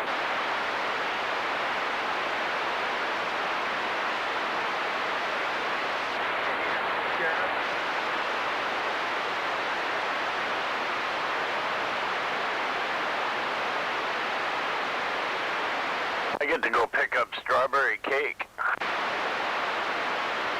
Oh man, that's too bad. I feel sorry. You know, I feel for you. I should probably volunteer and go pick it up instead. Yeah, it is going to be a warm walk over to Granny's to pick it up. The pickup part I was talking about was to eat it, pick it up and eat it. Right. Right. Well, yeah, I gotta go check on stuff. I'll be back out here later. Yeah, me too. I'll see you later. Have a good one. Yeah, come on.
guy just got back from his hike, so I'll be talking to him here in the next couple days, and we'll find out what's going on with that damn thing. Yeah, Jen, right on.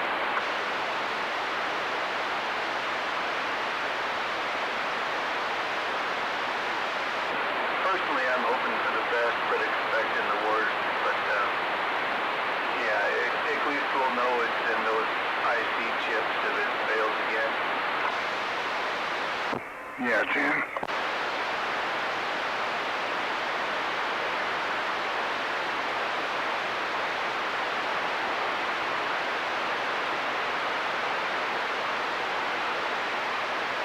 Yeah, we're gonna...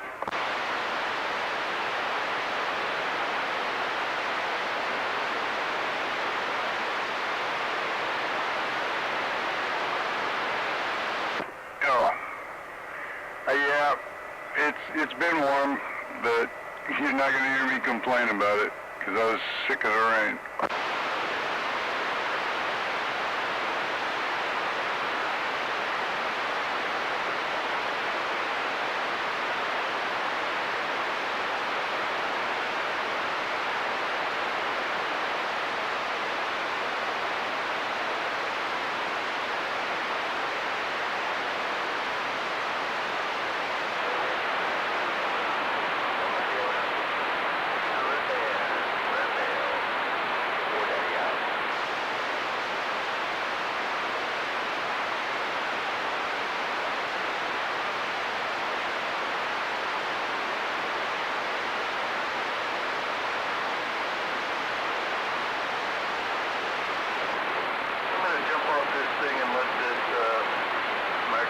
Charge up for a while. Try a wireless microphone experiment. Till then, I'm back out. 10-4, I got a video to send you. I'll step out and do that. Roger. I was asking about that hilltop, man. I didn't hear about that. I'm wondering where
Ice cold beer.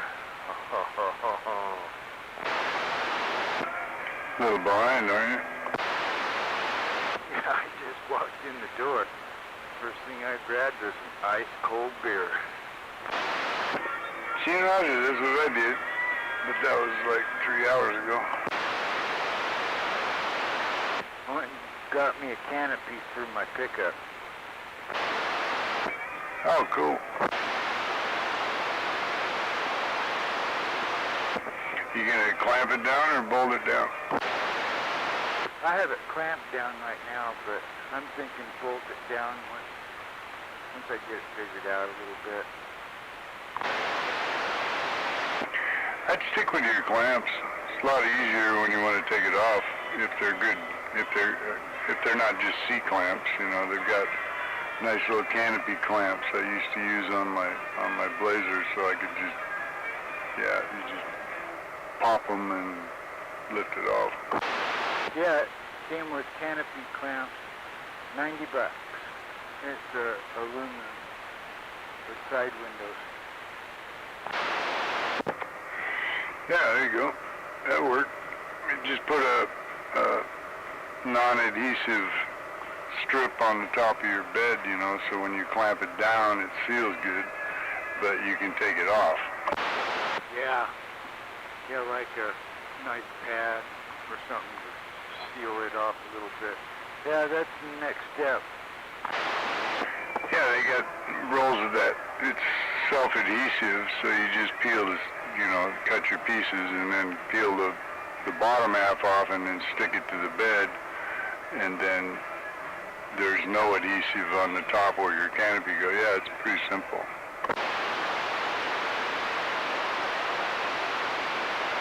Looks pretty good on my truck. Has a rack on the top that you could possibly put like a boat or something up there, you know. Oh, bring it over and show it to me if you got it on the truck, if you want to. Sure, be right over.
That's gonna get good. You wait.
Uh-huh.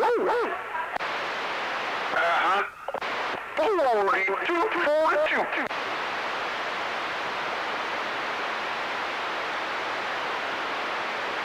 Boy, what a beautiful day.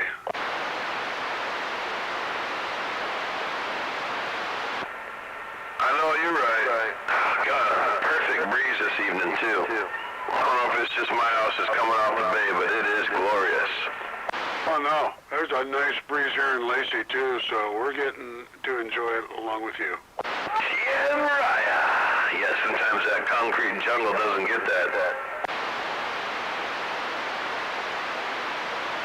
Yep, Lacey, the city of trees, where if you're a tree, you have a death sentence.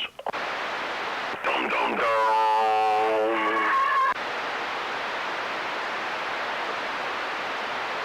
Hell, you know that Nova School over there off of Boulevard Road, east side, goes down to Olympia, the Nova School?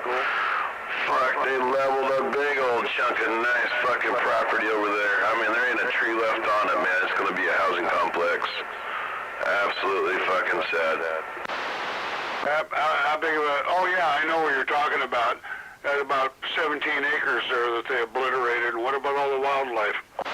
Yeah, it's gone. And I never understood what the fuck happened on the corner across the street from that joint. There was like an old folks home they built there, and it seemed like it wasn't up about 5-10 years, and then it's ripped down and they haven't done anything. Oh, it's still going. It's Alzheimer's now. We're over there by LTD. D.R. Horton is developing a 15-acre parcel of land, and they're putting 187 units on that 15 acres. Is it going to be assisted living? It's going to be high-density housing right over there by the high school next to LTD. Okay, yeah. Yeah, well, they're doing that over there off of 26th Avenue and Lily Road. Yeah, it's all over, man. Thurston County is just, they're building up. You know what I mean? They have housing on top of housing on top of housing now. I'm giving half of it to the homeless. My ears are burning with somebody talking about me again. Nobody's talking about you. Okay, fine, thank you. Hello. I was telling Lost Cause about the development going in over by you. Oh, it's a fucking mess over here.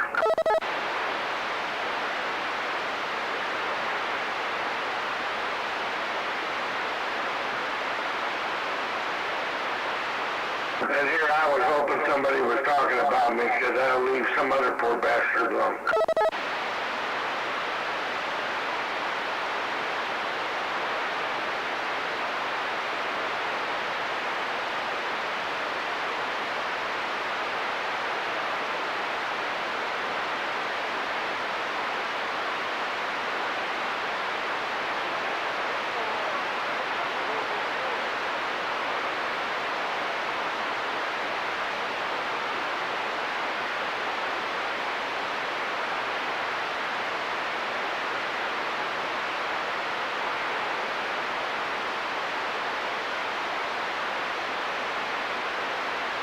Boy, it was a hot one this morning.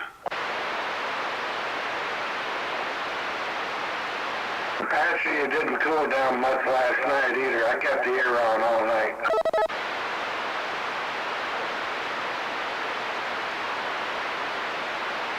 I had the fan blowing in the bedroom. We froze our ass off by daylight and had to put a second blanket on the bed.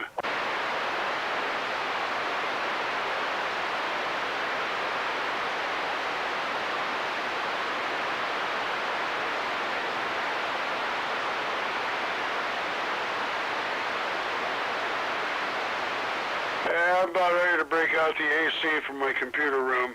But other than that, the rest of the house is fine.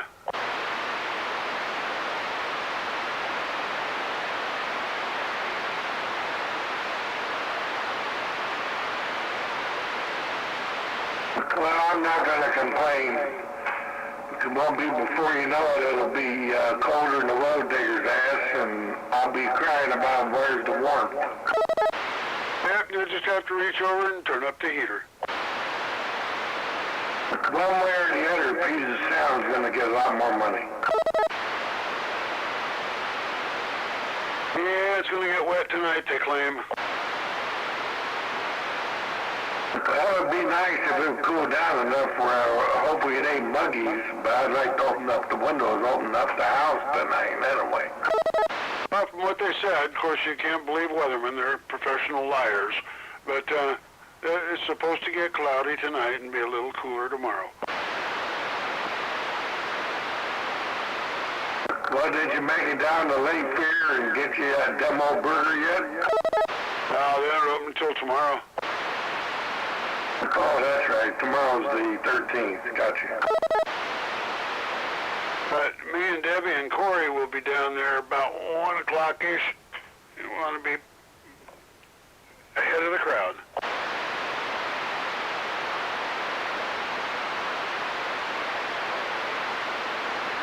Well, make sure you get one of those good Democrat burgers, okay?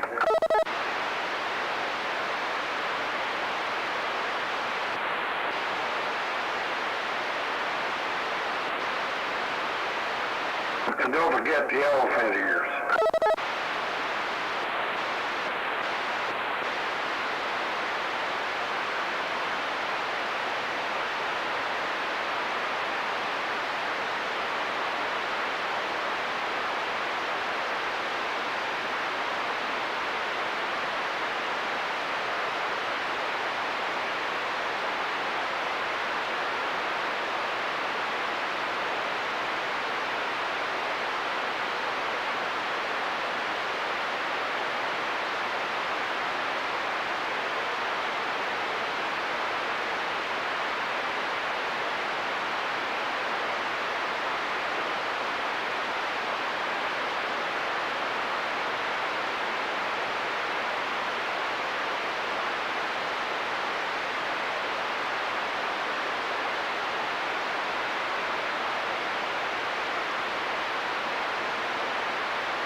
Have the garage door open. Naturally, one of the dogs had to come out here and run out.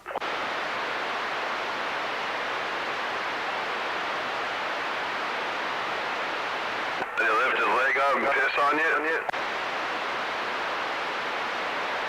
What do they want?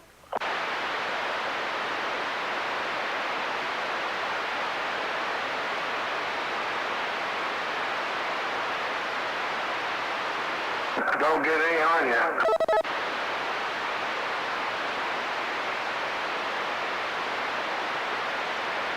And if you do, don't name it after me.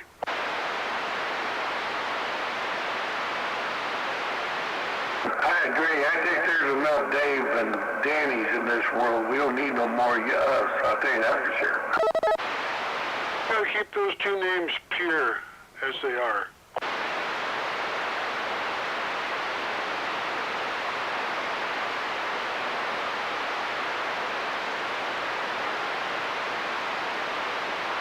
Just name it Eric after old Lost Cause there. That'll make him feel real good. Oh, either that we can name it after Sweet Pea.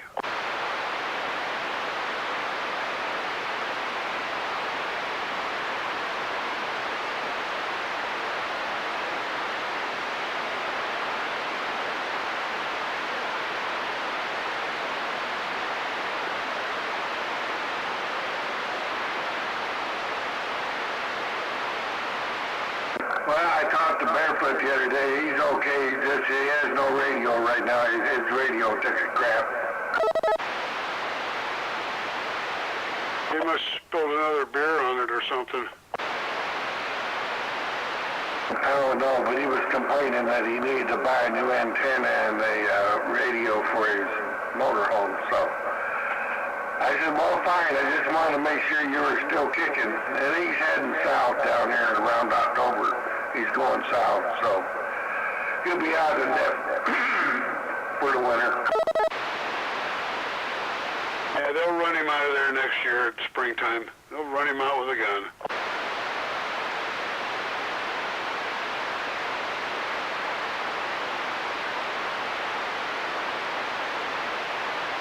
They'll say, time's up, move on.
guess this channel needs a bong head. What the fuck?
Well, this thing's quiet.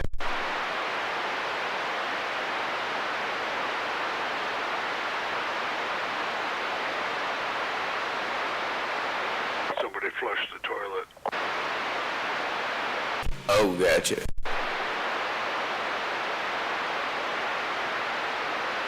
I take it was a bit of a shitty situation. Oh, it's been dead all day. A few people in and out, no skip. Boo.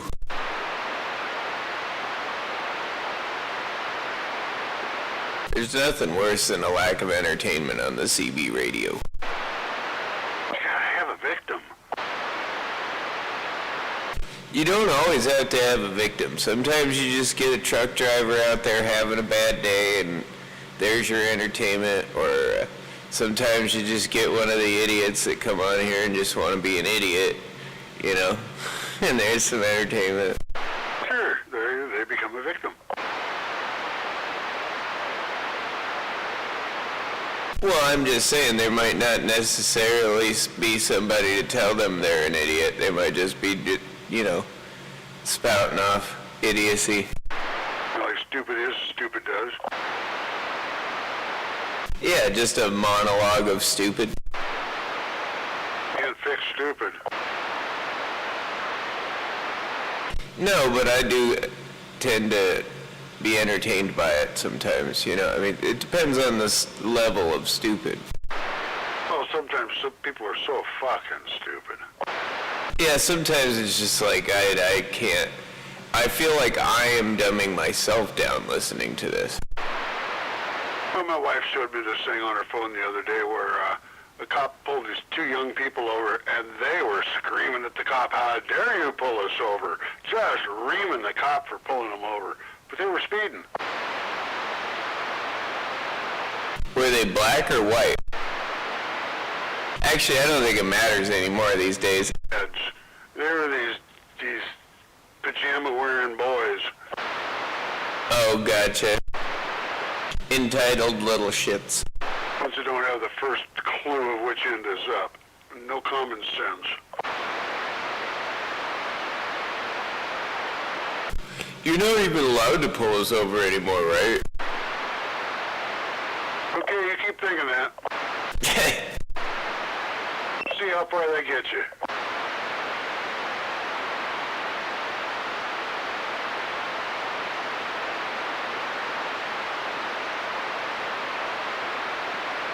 Now that's how I react when I get pulled over and I wasn't doing anything. Like, what was I doing? What did I do? Why are you pulling me over, sir? Well, it's fine to ask, but to act like you're being really out of your way to stop me? How dare you stop me? I am me, and you can't stop me. Yeah, I get the entitlement part of it. But, like, I'm not, you know, I mean, the only way I get that kind of entitlement is if I know I wasn't doing anything wrong. He didn't have any probable cause. He's not really supposed to be stopping me.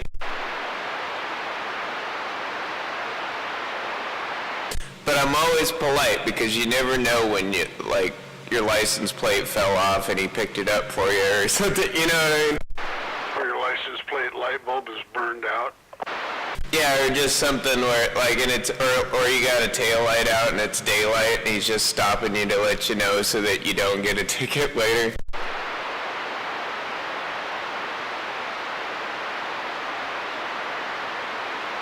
We used to have a 94 T-Bird, and we had gone over to the hospital to see somebody. I can't remember who it was. One of the tail lights burned out, so we left the hospital and went straight to O'Reilly.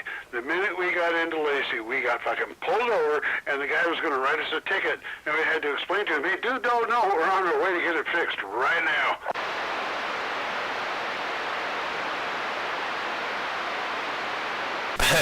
I had a cop pull me over in the AutoZone parking lot for a headlight out, and he got out of his car as soon as he pulled me. He walks up to my window and he says, "Were you going to go buy a headlight?" And I was like, "Yes." He was like, "All right, have a nice night."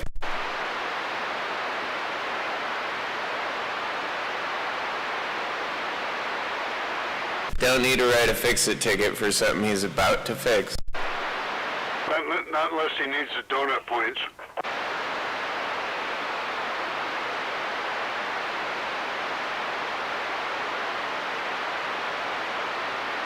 I mean, it's mostly just a reason to stop you if you have a headlight out, and it's a fix-it ticket.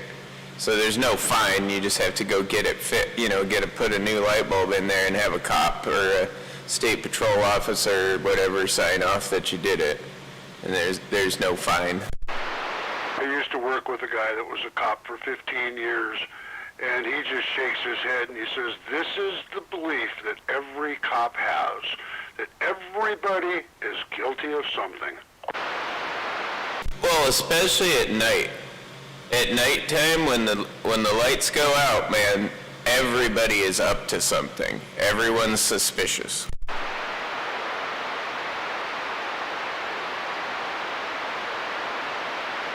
If you're out in the dark, you're up to something.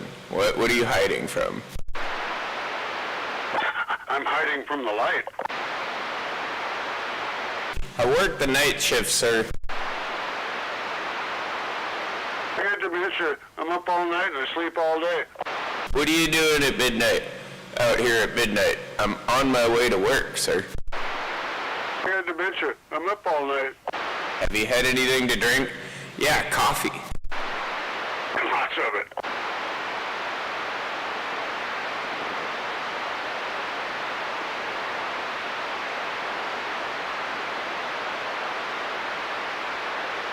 I'm probably more awake and better suited to drive than you, sir. Have a nice night.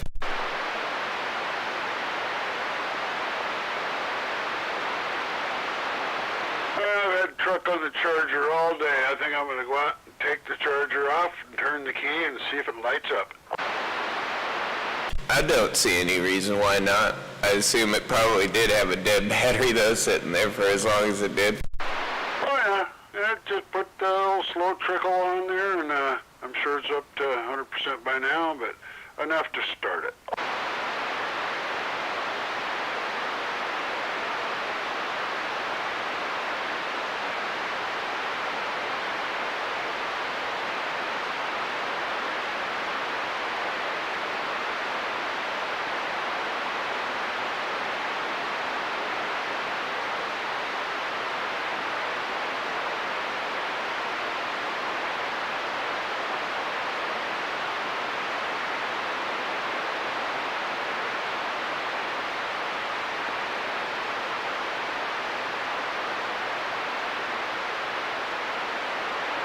Uh-oh, I gotta go outside and smoke a joint with the other half. I'll be back. Get her done.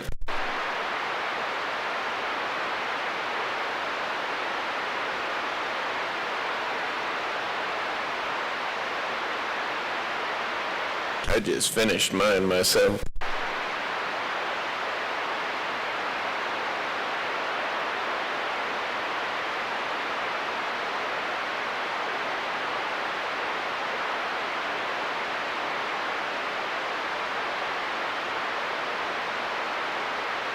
And the channel was quiet.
Man, it's still quiet out here.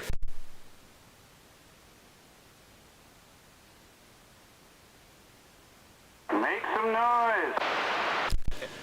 Good evening, Inspector. Good evening time.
4242.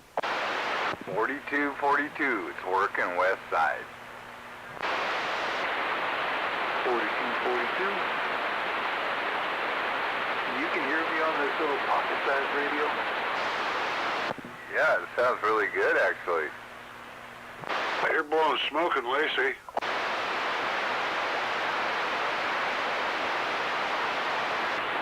This is Blowing smoke in Lacey. Copy? the echo. I don't know, it's kind of plain without the echo, but yeah, this is without the echo, and I got it on the key here. How about it, Gonzo? Thank you. You better use that for your bass. And this is with the echo. And I got the echo turned down as low as it'll go, right? Oh yeah, now we're starting to cool down. Right, what it wants to give me. Use it for my bass. I was just thinking The pavement claims it's still too hot. in my living room, but it's the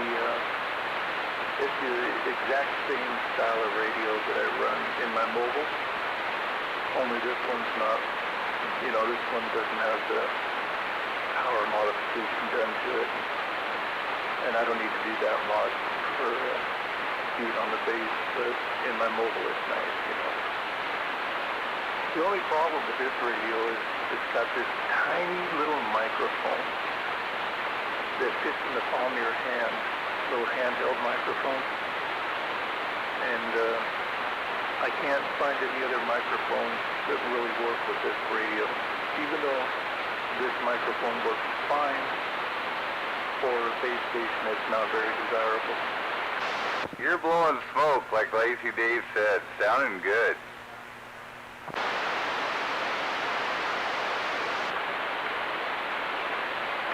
Waving a hand to that Lazy Dave. Great, Gonzo. You got a copy on Kitty Monster? Right back of that west side. Sounding good. Really hard for me to hear down there today. I got a ton of noise in my radio.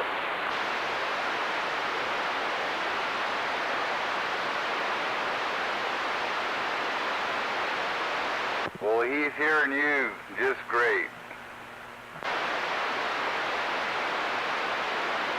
How did that help cut through the noise for you there, west side? I'm waving at that Lazy Dave. Waving at that Maytag.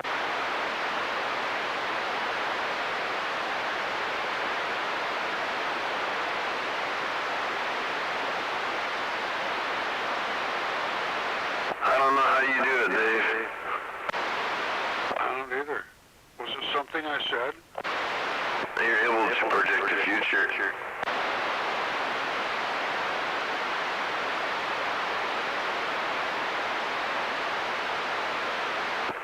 You said it was going to get good, and here it is getting good. Is this the future? Not yet.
So what's really going on? Oh, you know. Wait a minute. Waving. I just walked outside, and since it's nicer in here, I came back in. Yeah, yeah, 10. It's cooling down. It's still 80 plus out there, but the pavement's 90. And it's 112 degrees on the back of my car.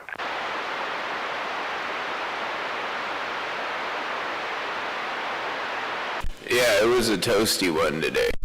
Yeah, it got pretty warm.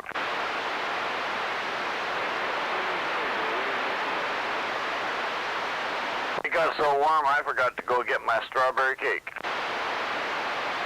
This was mild compared to yesterday.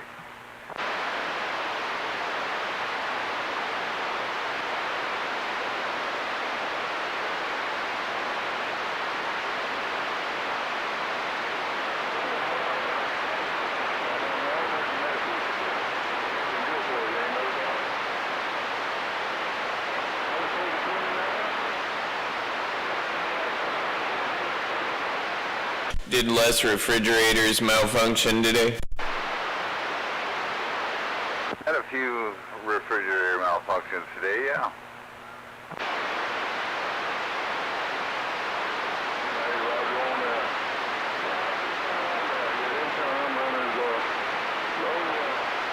Good evening, Al. Good evening. It almost sounds like planned obsolescence, doesn't it? They always break down on the hot, like the AC units and the refrigerators always break down on the hottest days. It's because the coils aren't clean.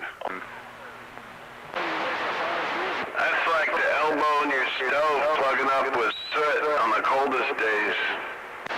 Yeah, right? You get a chimney fire on the coldest day because you didn't clean your chimney out.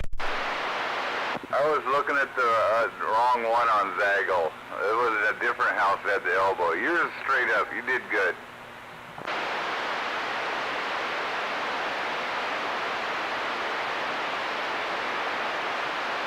One might almost think that those would be the times that you would use those things more often than not, or they would potentially have to work harder. I still think he was looking at houses off of Libby Road. No, they're on Zaggle. A couple of Zaggle. Yeah, but 10-4 on the Zaggle Road. You zigged when you should have zaggled. 10-4.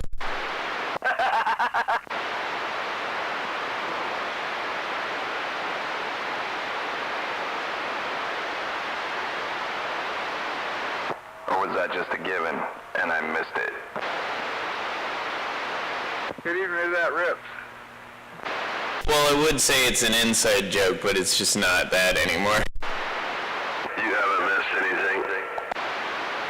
Yeah, 10. I'm waving a hand around. Well, channel 17 for right now. Yeah, right back at you.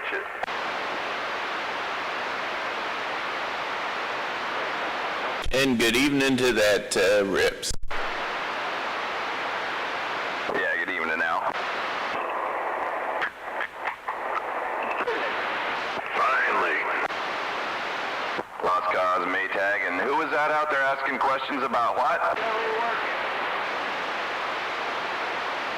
Oh man, I keep keying with you. What? It ain't that big. It's just a little radio. Beer number 3. Well, I ate my pot pie, so I'm done drinking for the night. I don't drink after I eat dinner. Mojave Desert. The Mojave Desert? What are you doing out there?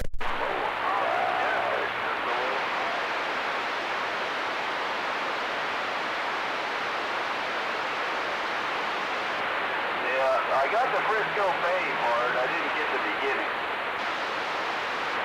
You had to eat desert. Popcorn and more popcorn. Yeah, buddy, I got it that time. Doing a good job. I'm right outside of Kingman down here. Hey, what's the person do for a good... There's number 9 down there in Kingman. 50 miles southeast of Las Vegas. Number 9. 900? Were you looking for the good time there, West Side?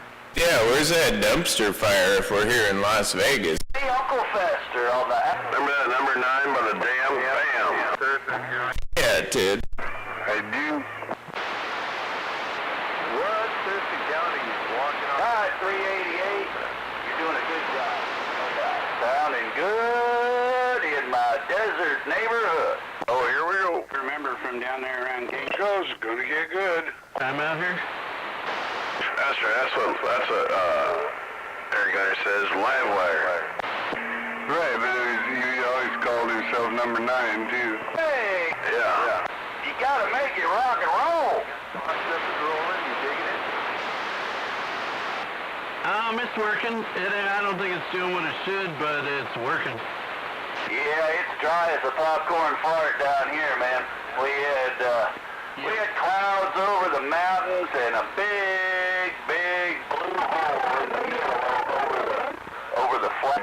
I do. It's cooling down a little bit this evening. A big blue hole, isn't that what they call a blue waffle? You betcha. Glad I could help out. The shower, but I ain't holding my breath. Blowhole.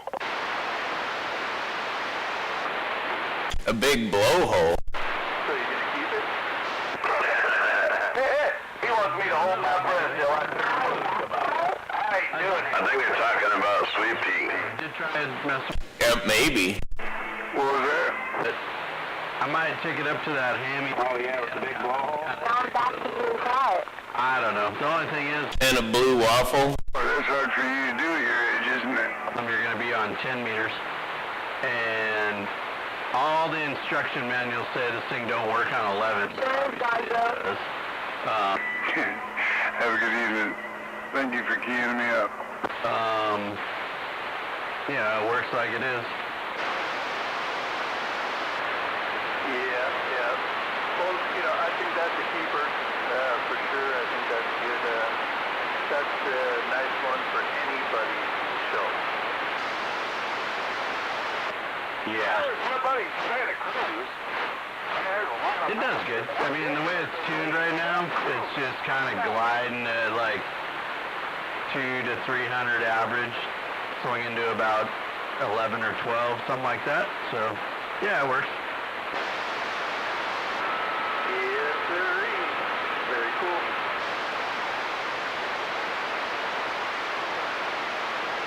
Good evening, Double Tap. West Side once again. Hi, Gonzo. How you doing, man? Doing well. Thought I heard that lost cause out there, too. I'm waving up that double tap. I can't hear West Side, but I'm waving his way too. Hell yeah.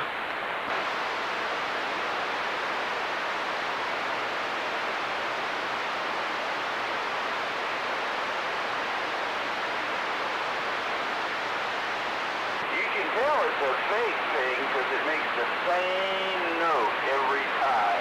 And a Browning does not make the same note every time. They make the brown note. Man, I fucking need some jack stands and all those cocksuckers are in elk, Gonzo. You got any spare jack stands over there to hold my 1 ton? No, sir.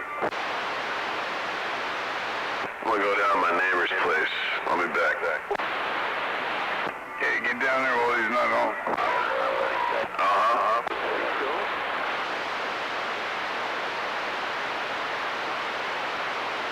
I'm gonna hop the fence and go in the pool.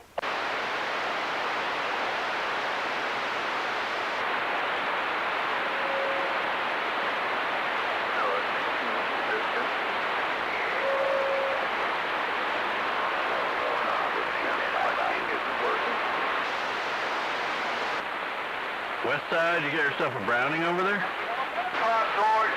buddy. What, did he just break it? He got real quiet.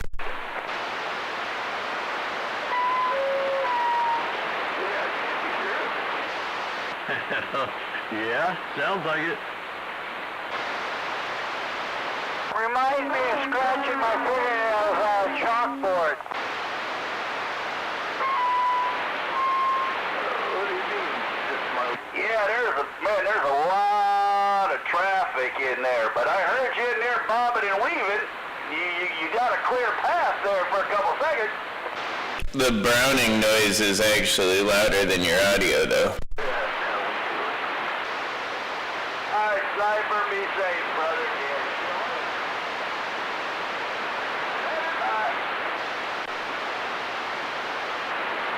Yeah, but no, I don't have a brown over here. Hey, Sniper, Popcorn had me roll to 5. He's saying hello. I feel sorry for that guy in the desert. 'Cause it's like 80 here right now. Sniper, and he rolled that That guy was right hot in the desert. Damn. Yeah, and he's outside of Las Vegas, so that's like extra hot. 2-1 for me, double tap. Waving now. Yeah, we're waving back.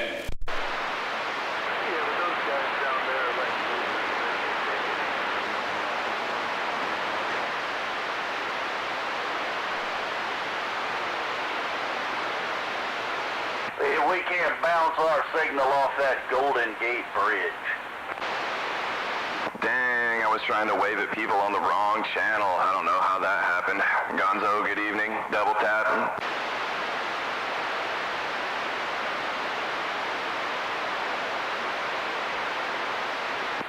Pride Month is over. Getting out the steps when they were bouncing that signal off the rainbow. I heard you on the wrong channel. Captain Caffey. Yeah, did you? Somewhere over the rainbow. Yeah, I think Pride Month is over.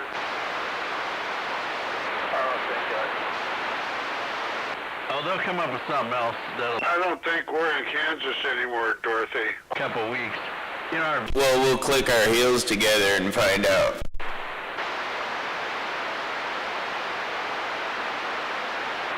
Hey, Captain Caffeine, I've been over here playing with my wireless There's no place like Oklahoma. There's no place like... normal. I mean, it sounds normal, but it's just quiet, lovely. That's kind of weird. Right now, you just like going, have it plugged into a 980, or you got an adapter. I've been to Oklahoma. My sister and brother-in-law live there. I have no need to go back. Yeah, well, I mean, if you lived in Kansas, you might have a reason to move to Oklahoma. No, it's probably, it sounds like a really cool But you're also close to Colorado, too. You know, you might as well... I mean, Colorado's not bad. The only way to get I'm going to be nowhere near Tornado Alley. adapter, so you can hook to a 4-pin, you know, it's a 4-pin, and then, That's what I was thinking. Why would you want to be there? hook to a striker or something with more audio, a hot, bigger audio. It's funny, Iowa, where my cousin's at, has like the most number of like F5 tornadoes. That's like the worst place to live in Tornado Alley. Echo board, we added quite a bit of gain and just turned the echo. Pretty much every tornado they get up there is just extreme. Oh yeah, the ground's so flat and it's so damn hot. You got all that convection working and nothing to stop it. yo, speaking of that, have you had any chance to make any advancements on those pieces I gave you? No, I haven't.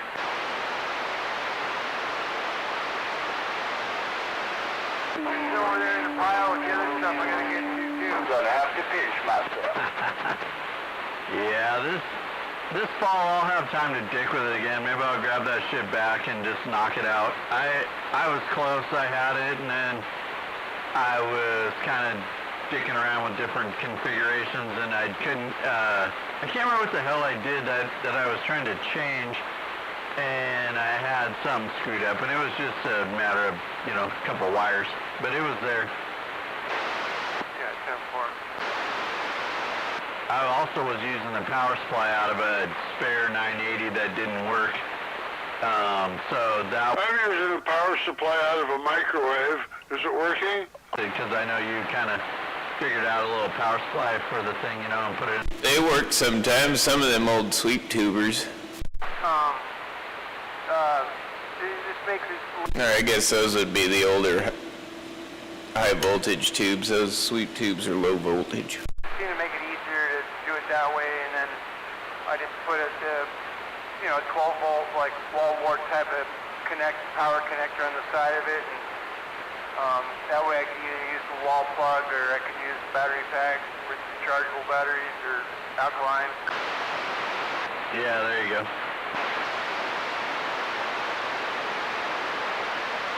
That way everything's shielded too in that aluminum little box here.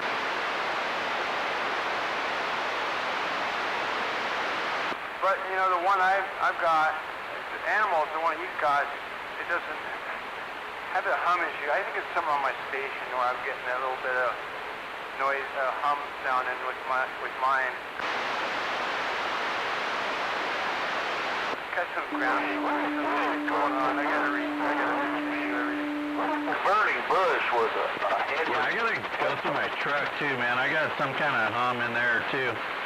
It's there sometimes it's not, and truck off and leave my radio on, and then my truck's like the deal where the stereo keeps playing until you open the door. As soon as I open the door, the noise goes away. So yeah, something's in there, but I don't know if I'll ever be able to eliminate that. I can't, I don't want to buy 500 pounds of ferrite beads and stick them on every wire in the truck, but I'm going to try and figure it out. You said the noise is only there when the door is open? I had all kinds of weird stuff going on in my truck until I got a new stereo, and I've never been inside the dash before, and it got that little thing there that if you use an aftermarket stereo, has to do with the chimes and all the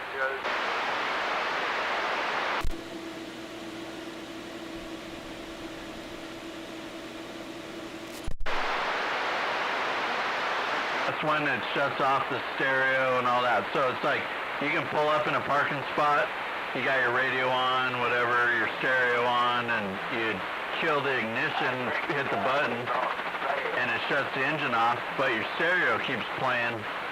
And then as soon as you open the door, it shuts your stereo off. Well, some of my noise is still there until I open the door, and then that noise goes away.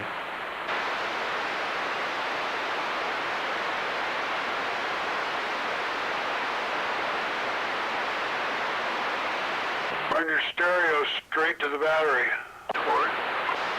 Yeah, because it's, a newer rig, so your radio plays, and the only thing that shuts your stereo off is when you open your door up. That way you can park and you're listening to your radio and you pull up and shut the engine off and everything keeps going in the car. You can even roll your windows up and down and all that, but as soon as you open your door, it kills everything. Go! Run your wire straight to the battery. God damn it! There's probably a fix for that. Check the connection there at the ground where the switch is in the door. I wouldn't be surprised if that's where you're getting the ground issue. Probably as we're going through the ignition, and naturally when you open the door, it shuts off. Well, that's the place that your ground's gonna get dirty. Run your cable straight to the battery, and you won't have that issue. Still 98 degrees down here.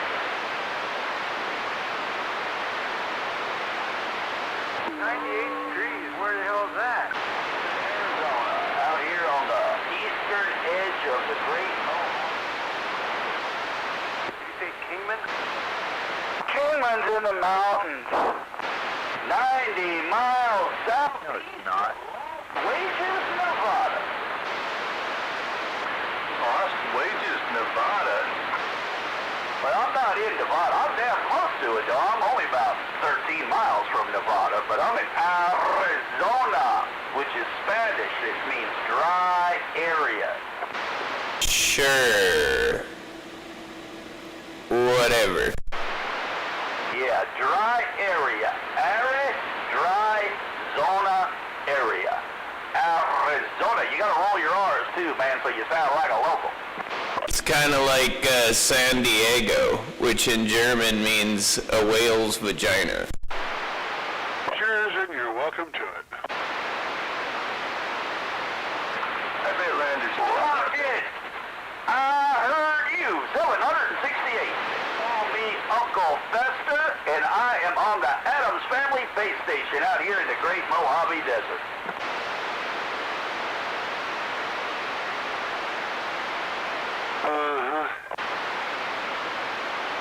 I'm gonna take you, boss. Wait, get your ass home before the street lights come. Kingman's in the mountains, the northwest corner.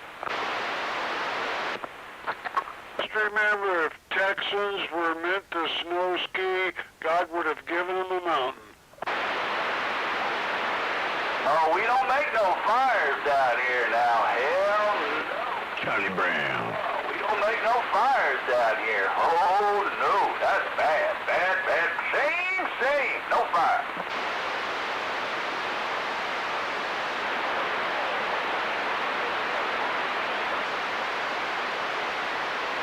I know it's Charlie Brown, but I don't know what you're saying.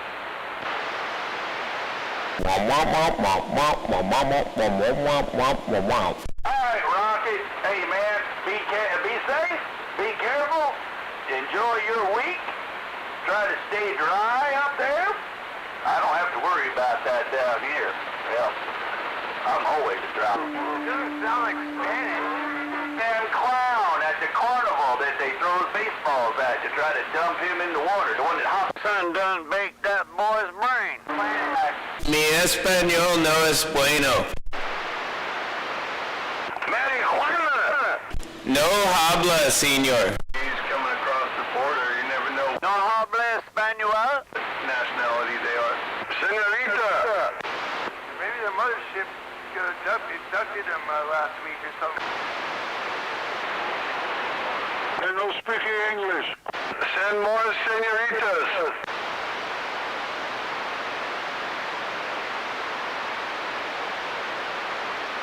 It is so dry down here, and I guarantee you this is true. It is so dry down here that the wind blows, the mesquite bushes, and the branches. There's a new strain of weed I haven't tried. Oh. Talk all funny. Mesquite. Wanna call it?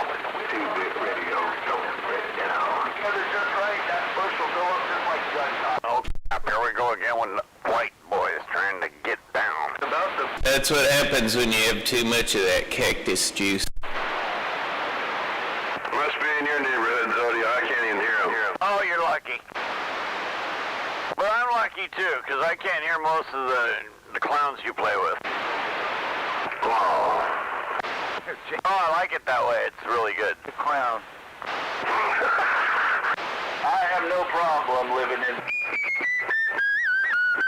boiler. There's a puppet. Ain't no thing but a chicken. I am. Hello, puppet.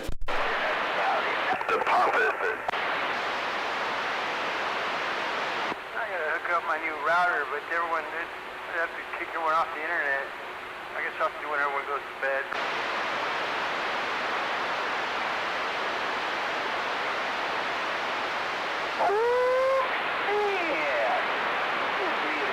I got that, CenturyLink fiber internet, so if I'm hooked to Ethernet, I get like 994 megabytes a second, but this new router I got, it's got that new Wi-Fi 6, and the actual Wi-Fi will do that speed. It's actually capable of 5.5 gigabytes per second, but CenturyLink hasn't got that fast yet.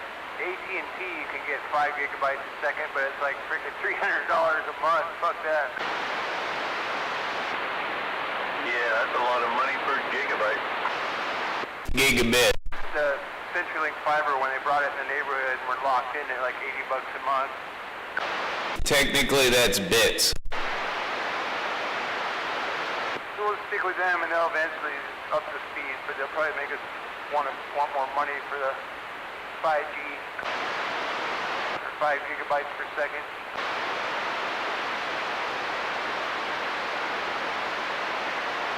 I'm checking out that Starlink, you know, that Elon Musk, that internet, and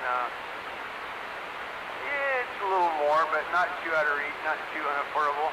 But that's eventually supposed to be like crazy fast, like over 10 gigabytes a second or faster, maybe up to 16.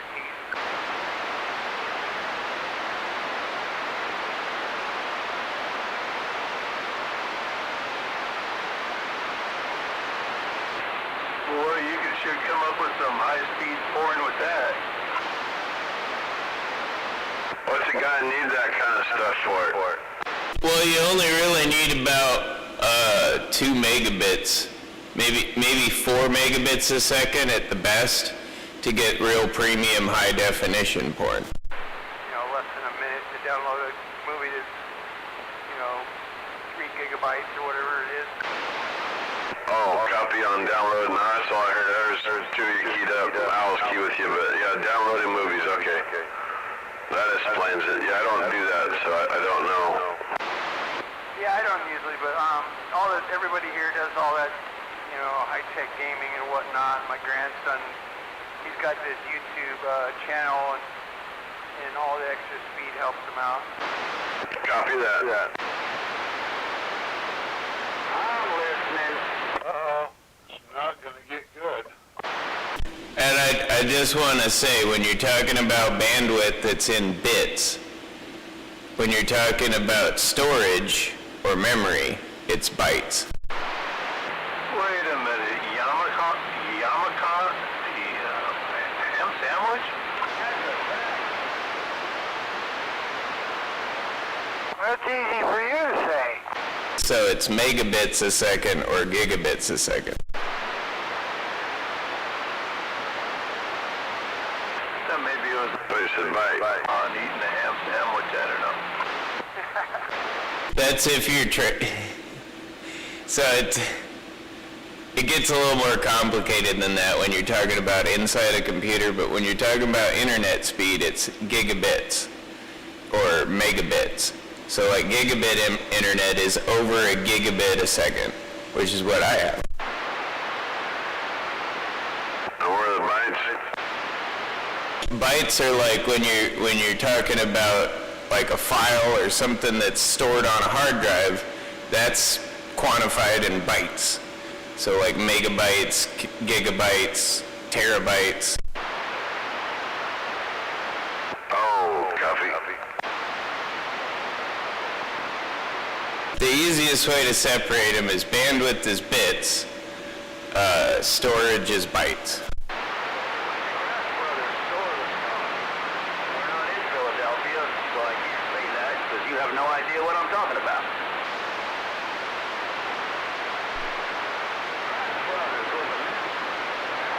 And their commercial they had on TV looked around and say, where'd everybody go? And the guy would say they went to Kraus Brothers, store with stars. Sounds like old Skipland out there is trying to get some cojones worked up to say something.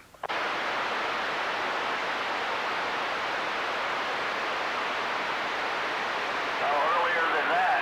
I don't know, but I just pulled a nose hair out of my nostril. It feels like an elephant kicked me.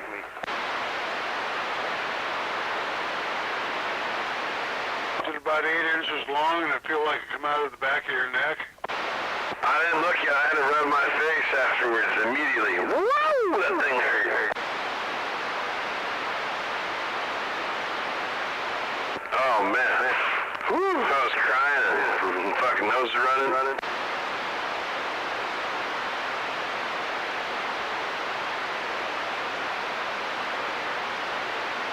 I think that one might have been growing off my brain.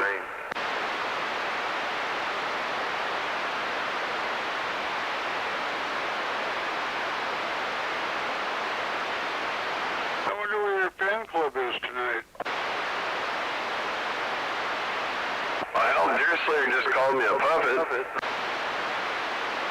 I think all the people up there took old Sweet Pea out skiing today. That's where they make that hot sauce, isn't it?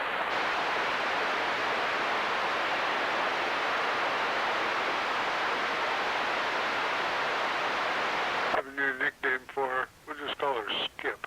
No, not barbecue. Hot sauce that they claim they make. Oh, I heard She walks like a duck.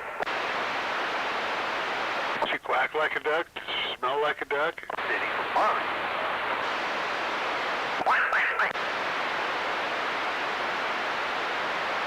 Oh, maybe she's a duck. Rocket. Still banging in down here in the desert. Hell, the desert blows smoke up here in western Washington.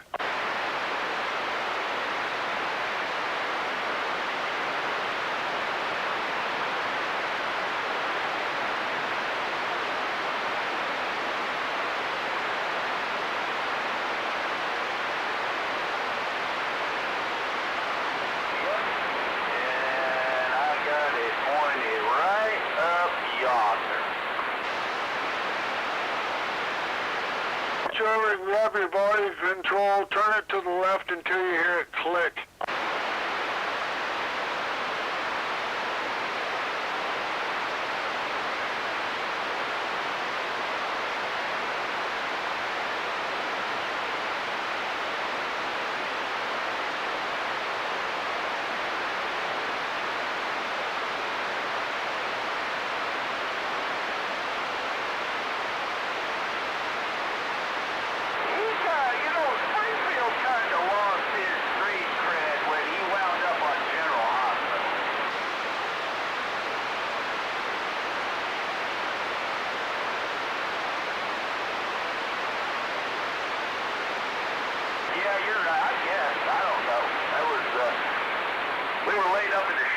For a while, there wasn't nothing to do but watch TV during the day, and I guess that's what he was on there.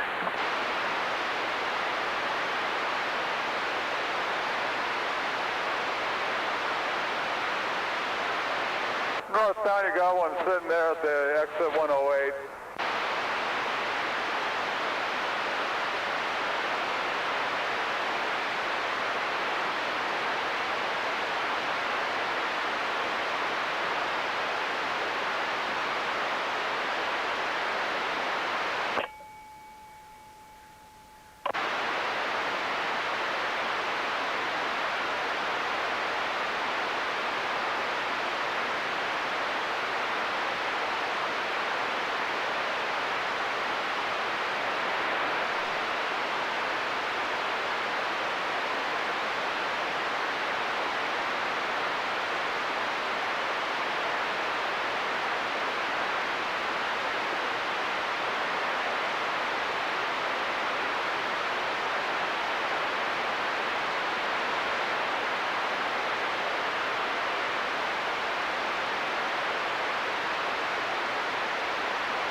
vibrations from.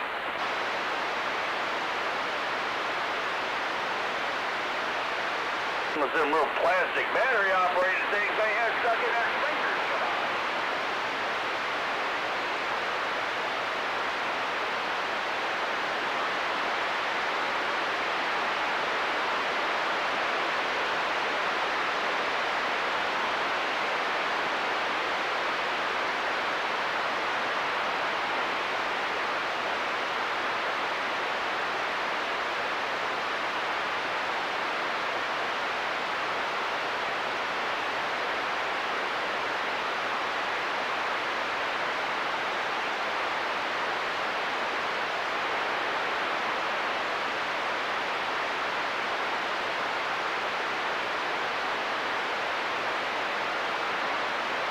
I met Glenn Fry's uncle once. He was a magistrate. A magistrate in Nazareth, Pennsylvania, the home of Mario Andretti. Imagine that.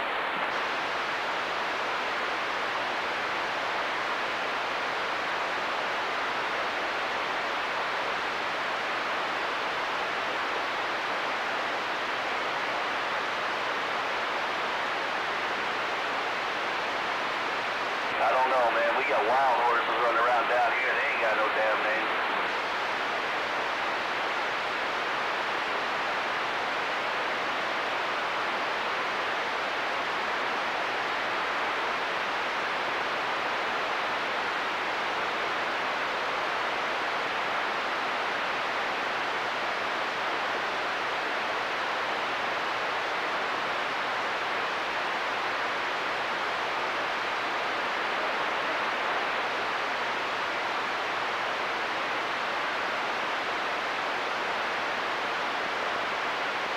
Now the burros down here, I can't tell them apart. There's people down here that can tell them apart. Me, a burro looks like a burro, looks like a burro. But they got names for each one down around here.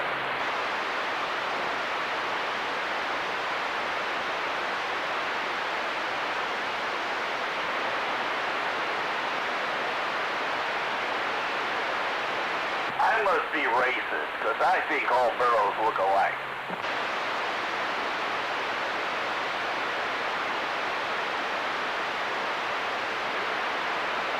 I know what they say. You seen one, you seen them all.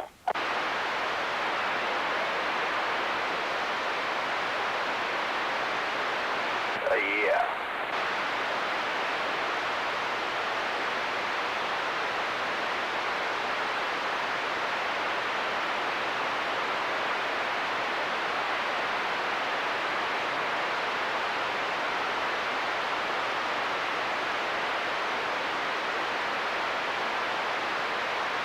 Somebody said they were back quiet. I don't know, but I just heard them. I heard them say it. Hearing things. Who did what's up? Man, I haven't been in Chicago in quite some time. It's just a figment of your imagination. Well, it's probably a real good deal, because I'll tell you what, that's a dangerous place. There in Detroit.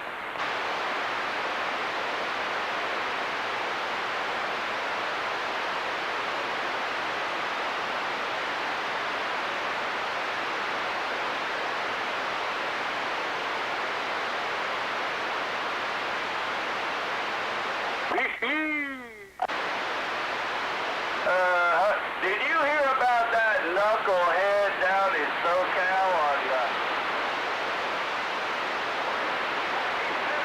like 6 different 7-Elevens, because it was 7-Eleven?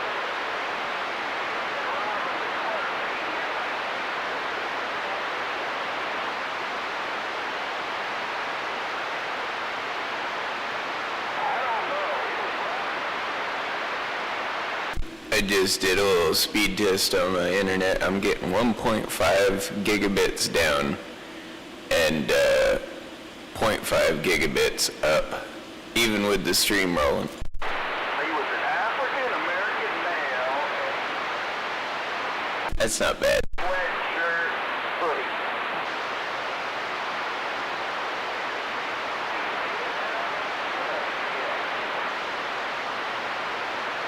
I have no idea. All I know is he shot and Ice cold beer. sure of him, but hey.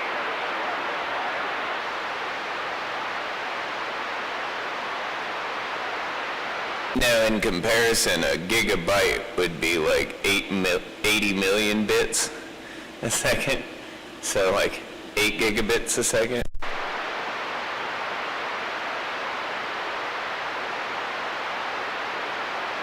I'd like to get that kind of speed.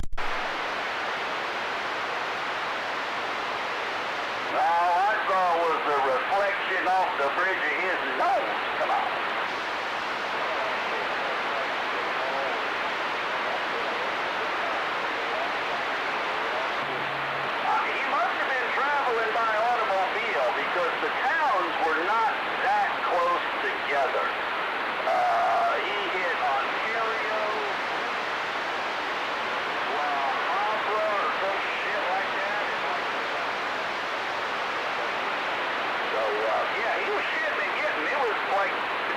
night in Sunrise, and he was just having a big old time out there, just shooting people and robbing 7-Eleven.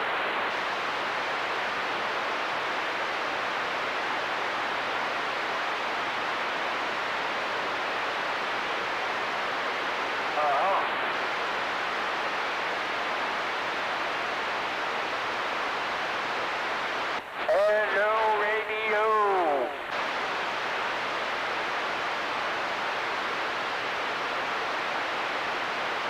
Audio radio.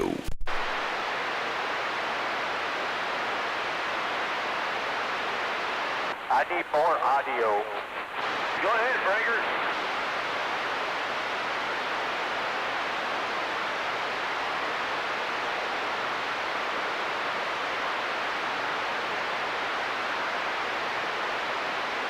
I went to the audio store, but they was all out.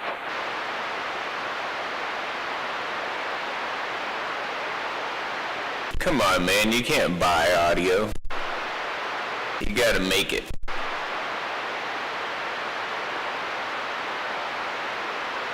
You can buy video. He's probably the kind of guy that used to go to the cow store to buy a computer. Yeah, but with like, VPNs and piracy, why would you?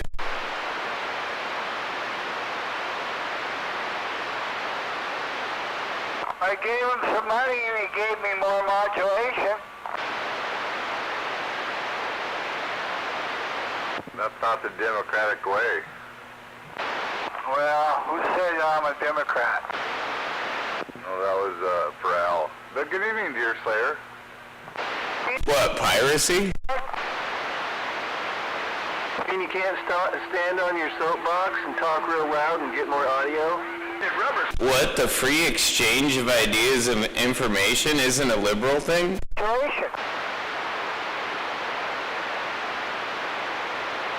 Getting taken out, Al. You'll have to wait a minute. That's okay. My ego is not hurt. I think it was $169 for 150% modulation. Yeah, I just spent $110 on a 100 terabyte thumb drive. 100 terabytes. That's pretty... Man, they're getting up there. I mean, the little tiny NVMe drive I just stuck in here is only 2. Oh yeah, they're getting quite compact. They're and cheap, dirt cheap. That flash memory is cheap. Oh yeah. Well, I mean, the only problem I have with solid state is it works great for your operating system or things that you're just not going to be like erasing data and overwriting it a lot, because that'll degrade the whatever makes it work, the magic, that the hoodoo voodoo, you know. Yeah, them thumb drives, they don't, they have no rhyme or reason. They could be dead out of the pack, or you could use them forever and they'd never die. But yeah, if you want to just store something, one thing on it permanently, or something like that, yeah, those thumb drives are about as permanent as it gets. The data does not degrade. But you need to have a couple other points of a backup, like the cloud, and maybe a secondary thumb drive for backup. Yeah, 10.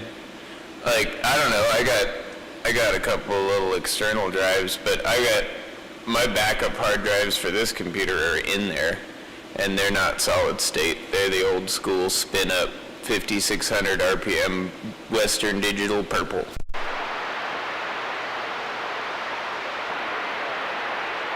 They're designed for DVRs, so they're designed really for recording and storing data for a long period of time without degrading.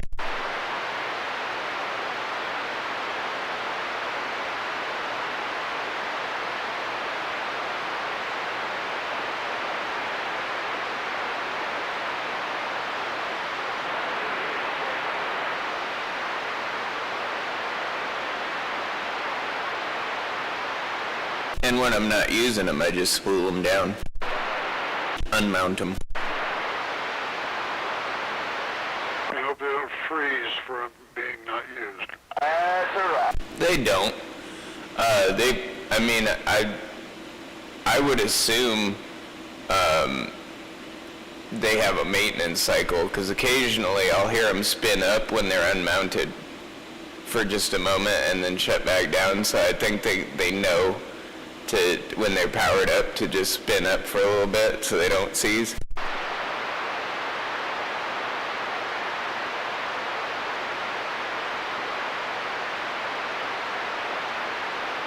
They're good drives, I have to admit. And they're not too expensive either.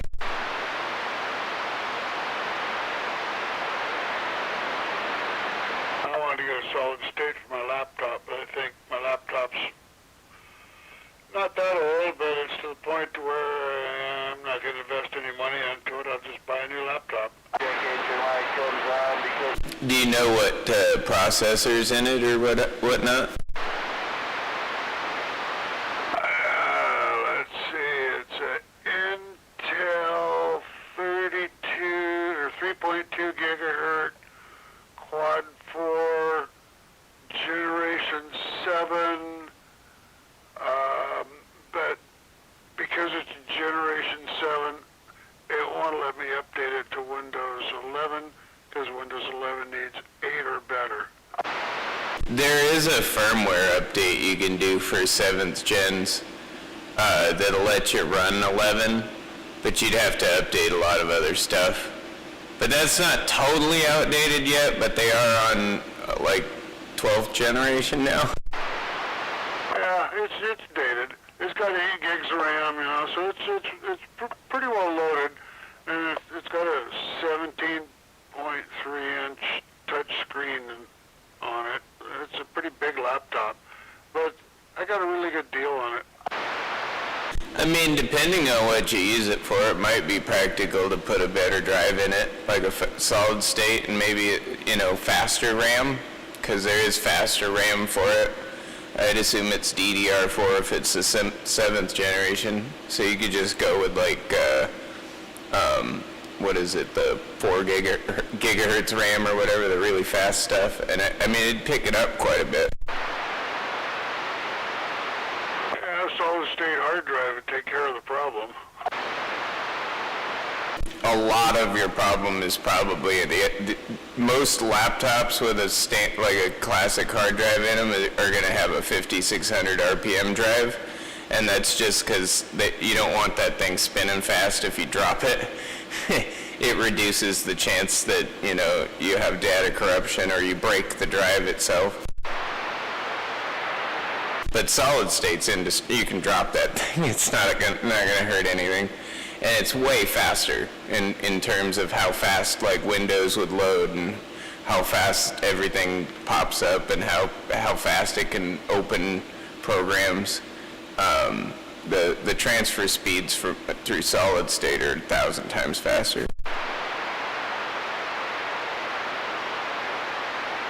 SATA is limited to about 10 gigabits a second or whatever, which would be, well, whatever an eighth of 10 is would be gigabits or gigabytes a second, whereas those solid state PCI NVMe drives, even on 3.0, which is what your machine would probably be running at, you're looking at 20 to 30 gigabits a second. So it's double to triple what SATA can do. And that's not even comparing hard drives.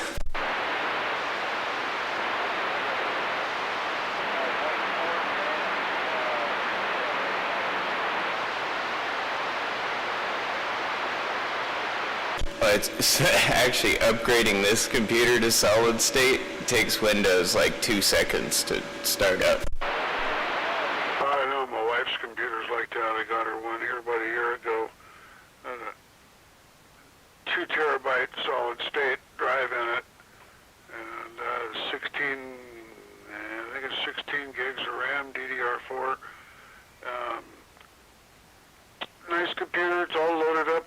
actually it's a gaming computer, but that's not what we're using it for. But it sure does have the get up and go to take it on.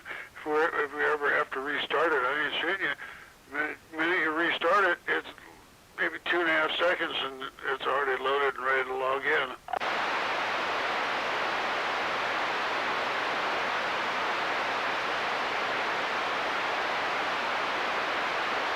Oh man, you can tell it's around. Solid state is so damn fast. This one's my old gaming computer that I just built for mild gaming, and now I'm using it for the stream. But it's an ancient now. I mean, they weren't very good when they were out, but it's an A12 12 core, and it's actually just it's a 6-core CPU with a 6-core GPU built into it. And I'm running it with a AMD Fire Workstations graphics card. And the only reason I ran that setup is because the GPU cores in the processor work with the GPU cores in the actual GPU card. So it's like 1,000 times faster than it would normally be. When it comes to processing like insanely intensive graphics.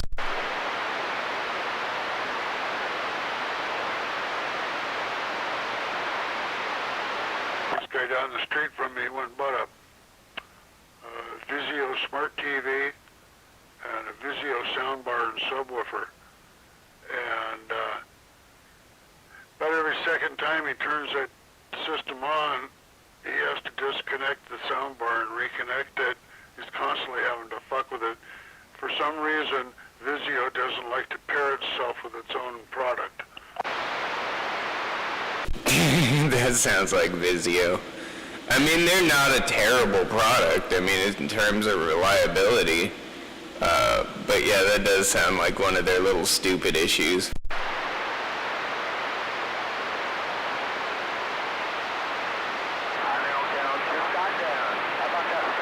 I will admit that this computer has done a lot more image stacking from, my astrophotography hobbies than it has done any gaming.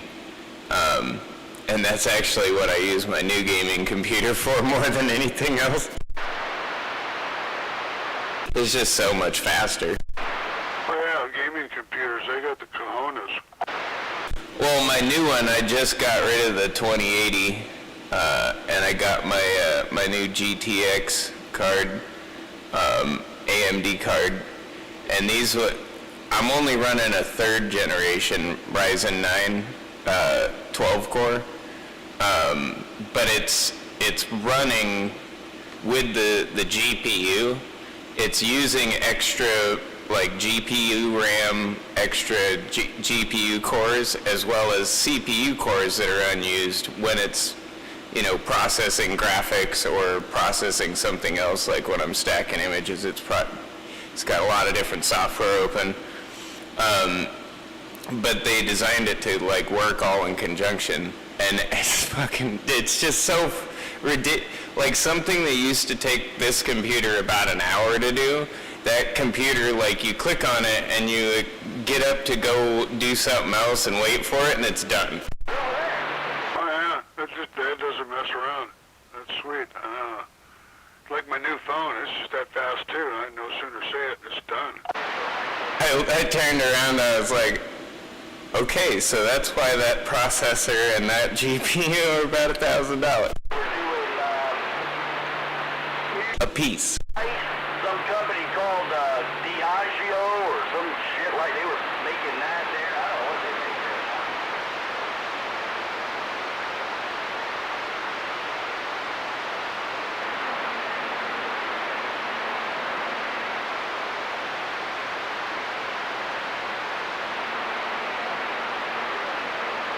I'm just waiting for the price of the new 5th gen processors to go down for those so I can upgrade mine.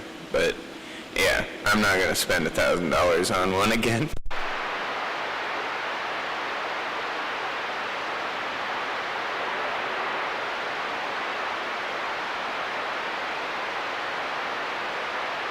I got a really good VPN that is free if you'd like to give it a try.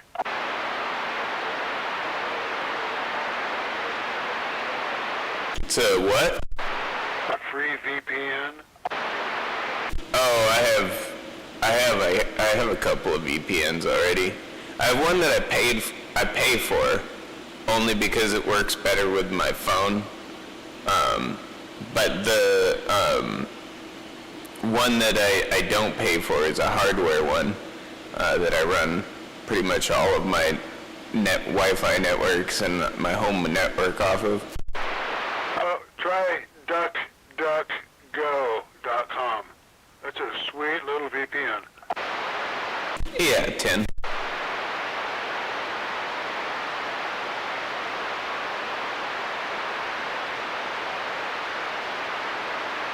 I will say that a hardware VPN is a very expensive way to go, but you don't have any monthly fees, and you have total control.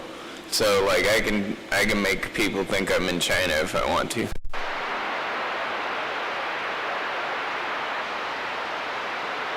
Oh, come on, Hunter. What do you want to do that for? Do what you want, because a pirate is free. I hear they released some more information about what they found on Hunter Biden's laptop, on the hard drive from his laptop. Found emails back and forth between prostitutes and the madam, and Hunter Biden's negotiating with the madam to get lower prices for the prostitutes. Well, you won't find treason on my laptop, but I'd prefer it if the government didn't have access to it. I don't do anything, except surf the internet. All I do is surf the internet.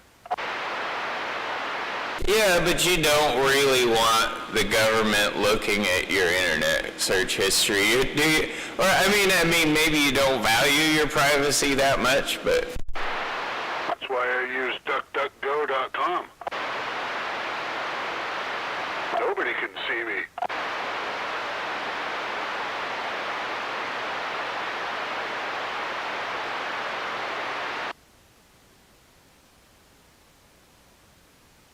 They still don't do anything.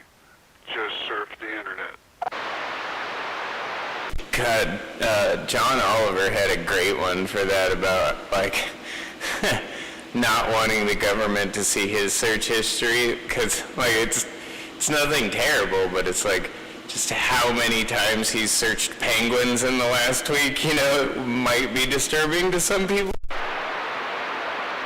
Oh yeah, some people might have a fetish for a penguin. Or the fact that he was trying to buy some sort of rat erotica or something from the furry community. Like, the old Blues Brothers, they called the old nun the penguin.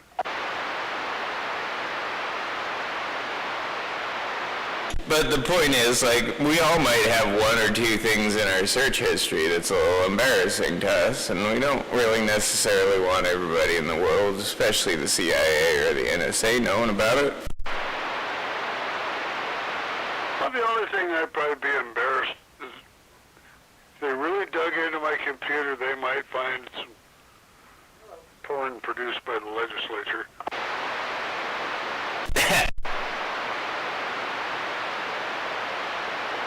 If they do, they'll just find half of the government corruption in Washington State, all documented on your computer.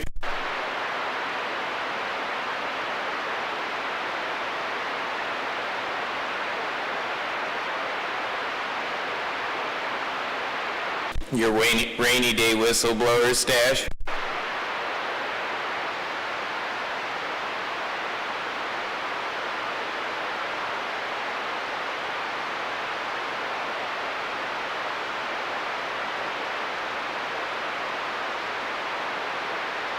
You gotta be careful though. I mean, Snowden had to go run away to Russia to, His rainy day stash was a little spicy.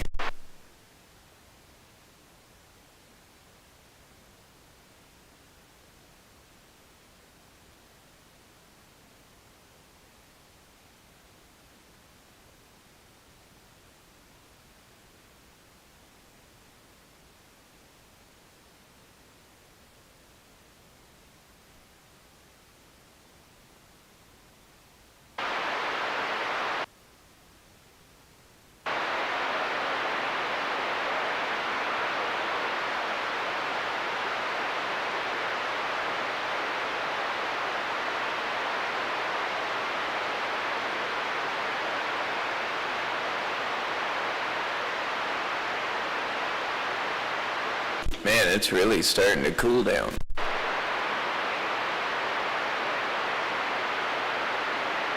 It's actually quite comfortable.